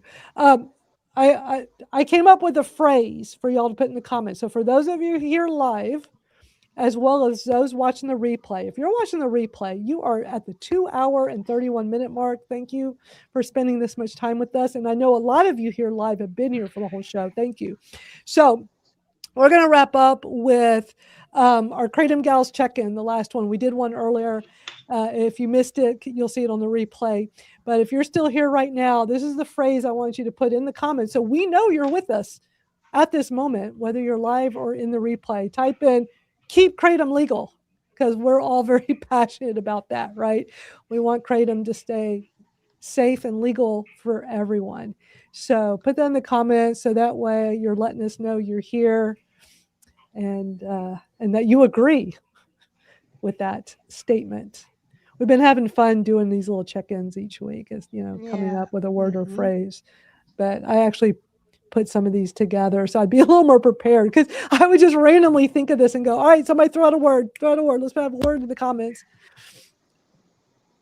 So it's important that we keep Kratom legal. I think that's a very fitting one to put in here today. Thank you all. Thank you for spending time with us. Yes, Mike, we've been here for 2 hours and 32 minutes now. Because of Kratom, we're just able to all just sit here and do this. And it feels like it goes by fast though, because we're all just talking to each other and everything. It doesn't feel like it. That. Yeah. Exactly. Wow, we have a lot of people here right now. Plus, if you're here watching us live, but you're not in the comments, we don't know you're here. So it's another way to, check in with us, say hello, let us know you're here and hanging out with us. We appreciate it. Yeah, Mike, agree. Keep Kratom legal, but not in gas stations. We had a great discussion about that earlier. So thank you, everybody that are here. Nicole, Danny, Melly's here with us. Thank you. I don't know who V4N is, but it's like an interesting username. So thank you. We appreciate y'all hanging out with us today. And it does go by quickly. It really does. I don't feel like we've been here for 2.5 hours. No. It doesn't feel like it at all. Mel, we appreciate you coming on here and hanging out. We do this every week. We used to have a bigger YouTube channel. We lost it back in December because sometimes we get in trouble at YouTube for talking about Kratom, but we've been good. I think we've done a good job staying out of trouble. And mobile dental tech is good to see. We haven't seen you in a while. It's good to see you back on here. Sherry's always great seeing you. We miss you. So, yeah, always a great time. And yes, I totally forgot. Thank you, Amanda, for reminding us. Happy Memorial Day, and thank you to those who have served our country. We appreciate it. Blessed Memorial Day to those we've lost. And those who died for it. Yes, ma'am. Absolutely. Those that are fighting now that don't need to be. Absolutely. Yeah. Appreciate those that are fighting. Yep. And we'll be back next Thursday to hang out and do this again. And if you're not in our Kratom Real Talk community, come join us, because this is where we spend more of our time. This is our get together once a week here on YouTube. But we have a private online community. There's no censorship. And we have all different kinds of conversations. It's great for people new to Kratom. It's great for everyone else who wants to be part of the conversation. But it's really helpful for new people. I have a whole classroom section. It's all free. I have a classroom section filled with a lot of helpful info for people, just based on my experience and other people's experience. I mean, we're not medical professionals. We just share, our story, how we got involved. And, I like sharing that there is a great group. I definitely recommend Botanical Advocacy and Education. Go to botanicalae.org. That's Robin and her group, the original AKA people.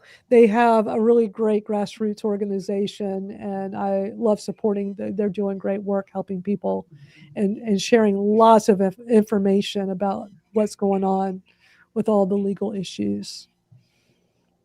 So important stuff y'all are doing. Thank you. And if you didn't hit the like and subscribe, do that now. And share it to your friends and family. Absolutely. Let people know. Anybody you know in the Kratom world, Kratom community. That would be great. I think we'll wrap up today with a very fitting song. We like to wrap up with a Kratom song. There's not that many of them that I found on YouTube, but we usually just play the same ones. But I think today is definitely a living the Kratom life kind of closeout song for us, because we're all living our best life because of Kratom. It's an amazing plant. And we get to be here because of Kratom. I couldn't sit up here without it. Yep. Yeah, exactly. And I appreciate y'all hanging out and co-hosting this with me. And it's always fun hearing other people's thoughts and ideas and opinions. Yep. Appreciate you. Appreciate all of you. Absolutely. I love it. It's like a sisterhood, like you said, Sarah. It feels like a sisterhood. And just It the really whole does. community. The whole community. Yeah. Yep. You like build that bond together, and it's amazing because of a plant that's helped us all in different ways. Exactly. Exactly. Boy, the comments have just been on fire today in the chat. That's great. We appreciate that. All right, y'all. Well, we'll close out. One quick thing. Go ahead. I can't do it. That's Shayna Brown. Hey, Shayna. Oh, that's Shayna?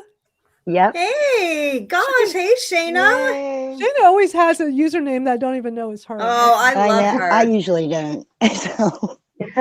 But we got to get her on here. Yeah. Do you want to real quickly share for those that don't know about her story? Just give an abbreviated version real quick, Venus. Yeah. Shayna was driving through Arkansas. She crossed over the state line by accident. Alabama. What is wrong with me? Crossed over the state line in Alabama. She didn't even know it, and got pulled over, and she got put in jail. I think she was in there for 8 months before a bunch of the advocates raised money to get her out. And it's been over her head for, I think, like 3 years now. Couple of years, yeah. But she's facing 10 to life in prison. because of a tea. Yeah. And her whole life is on hold waiting for this trial to come up. Yeah. Yeah. I just can't even imagine just having your life hanging like that all this time. So, but it Or really a life shows. lost, like Marshall Price. Yes. Yeah. And Yep. that was in Arkansas. Yeah. Yep. Yeah.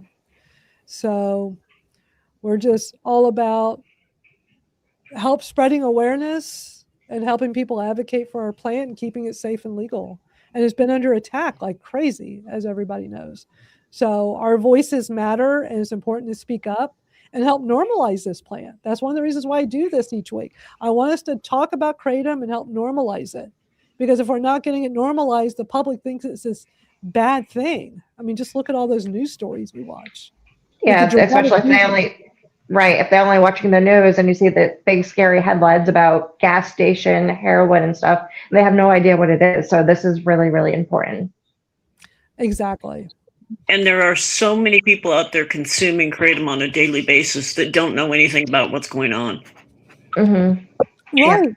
Right. Nope, they don't. They don't know that, Connecticut, a lot of people still, I'll get messages, hey, why can't we order here? Well, it was banned there. Wait, what? Yeah. It's happening so quick. I mean, even in New Hampshire, the language keeps changing every single time. Like there's even more added to the bill now. It's ridiculous. Yeah. Yep. Yeah, it's under attack all over the country. It's a real, and so Melly was asking, are they trying to make it illegal? In a lot of places around the country, yeah, it's been under attack. Not just trying, they're doing. They are, Yeah. Fast Tennessee. Democracy has, if that tends to be the one that will give me an email directly for your state. So a lot of people, if you want to just sign up on fastdemocracy.com, that too will, you can sign up and you'll get emails like, hey, this is what's going on. And this is the bill that's going on for your state. So you know what's going on. Just, because a lot of people don't know, and you'll get it. It might be a last minute email at like 1 o'clock in the morning, but you'll still get it. So, because I know, some places I'm not getting emails from, sometimes I get them periodically. And then there's so many bans going on that it's hard to keep up. It's hard to keep up. This has been the most draining and exhausting fight that shouldn't be happening. We should not have to fight for something that should remain legal for wonderful purposes. We shouldn't be fighting like this when we've got fentanyl and everything else that is out there, doing damage. Exactly. Melly's asking if a petition would help. I mean, I think right now the best thing is to be calling legislators. Yeah. Call legislators right into your local House government. and Senate. If there's a hearing, go show up. Watch your local contacting them, you can, like Venus did. She contacted, her local, I don't know if it was a senator or whoever it was, but they were willing to speak to speak outside, and just being able to do that, there's people who genuinely will listen to you and care, and it gives them a different perspective versus what the news is putting out there, because, right. Many times we've all been to these hearings and no one is impaired. No one looks like we have all our faculties with us. We're completely cognitive and, aware of everything going on. So, it's like, don't judge a book by its cover. You see, gas station heroin, but you don't see any of us, looking intoxicated or inebriated. We're all completely in our faculties. Yeah, it's important for them to see you, to hear from you, and that you're just a normal person that is helped by a plant. It's really, really important. Yeah, and let me show you all the Botanical AE website that Robin has. There's a lot of information here. I definitely recommend going there. So you go to botanicalae.org, and in the pull-down menu, call to action, go to Too Many Actions, Not Enough Advocates, and you can see they've listed the places. You'll see where it's banned, where's there upcoming hearings. It keeps you updated with what's happening. Like they banned it in Connecticut this year. It's a real shame, what's been going on. But there are some where it's the whole state, and some places instead of the state level, it's just different towns and cities. So this website is really helpful to just go see what's happening. And is this, Robin, y'all are keeping this up to date, right? We are slow on updating right now because we've had some things going on. But for the most part, yes. So it's just the important thing is to be aware of your state. You know, like I'm in Texas. So in Texas, Robin, we're getting a bunch of feedback. In Texas, our legislators only meet once every 2 years. So they tried to ban it early last year, were not successful. And this year we're safe because they're not in session, but they'll be in session next January, and I guarantee it'll start up again. So just be aware of your state, your city, your area, what's going on. Sometimes it happens at the local level and nobody knows until it's already happened. We see that happening pretty regularly, you know. So Global Kratom Coalition is a good organization to you know, join their email list. You know, just make sure you're aware. Follow us here because, you know, we do our best to try to keep everybody informed.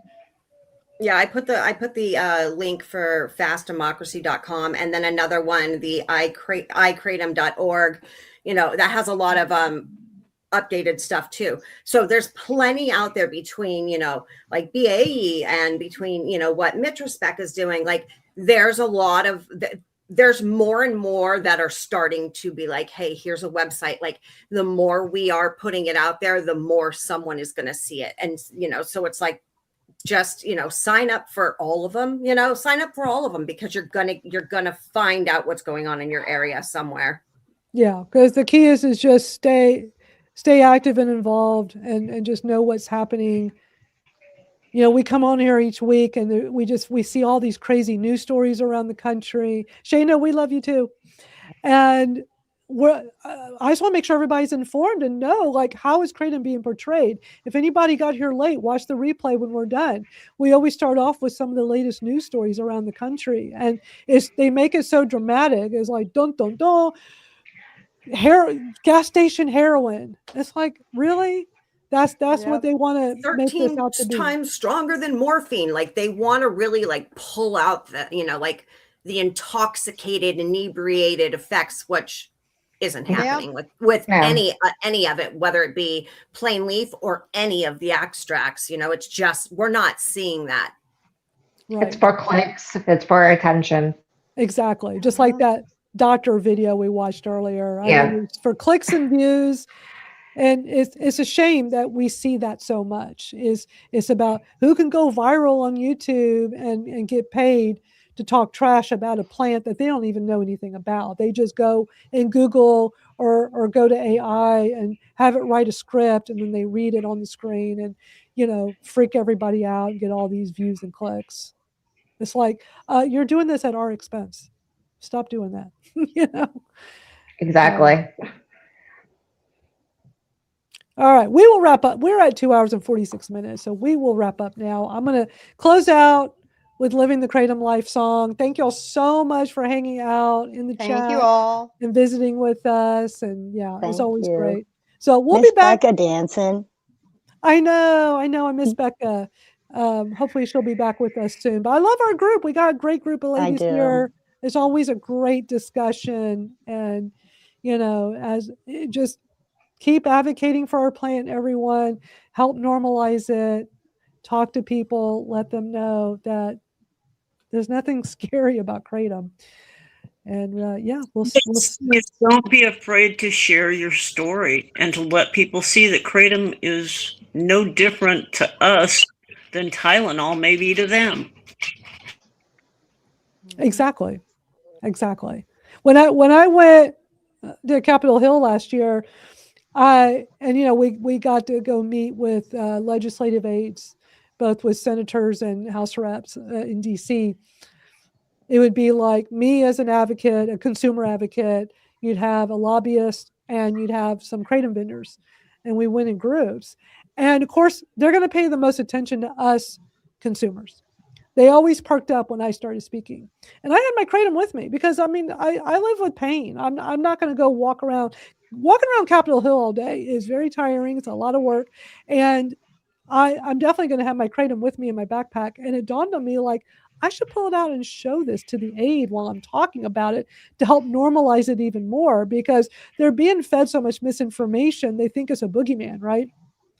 And every time I pull out my little bag of natural leaf Kratom and I would open it and show, I said, this is what I'm talking about. And I open it. And every single time I did this, the person would kind of look in it and go, oh, it looks like matcha. Oh, okay. I see. Like it's like they were expecting something horrific. And they see this plant that looks like a tea because that's all it is. So, you know, it was very powerful to be able to help open up their eyes to that.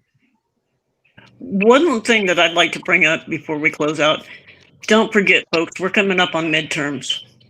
This is the time to get to know your legislator and make sure that they stand for what you believe in. And if not, get rid of them and get somebody new. Great point. Excellent point. All right, we're going to really stop now. All right, so we're going to close out with Living the Kratom Life. We'll see y'all next week. Thank y'all so much for being here. Bye, everybody. Thank you.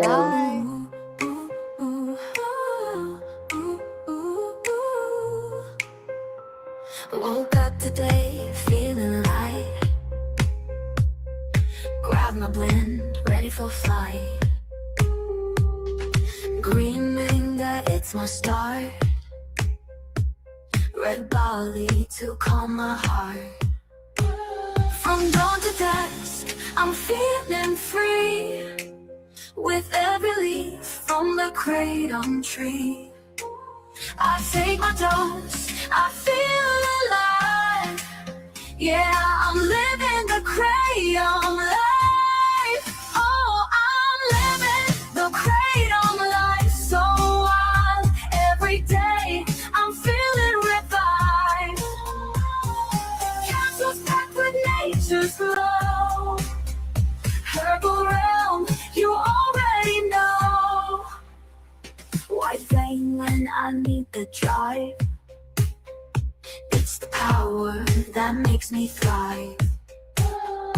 Mix it up, I found my way. Living the Kratom life every day. From dawn to dusk, I'm feeling free. With every leaf from the Kratom tree, I take my dose, I feel alive. Yeah, I'm living the Kratom life. Oh, I'm living the Kratom life. So wild, every day I'm feeling revived.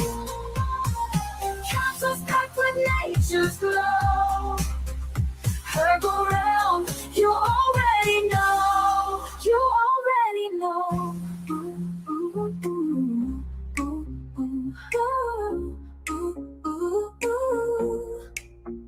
When the day is long, I feel the strain.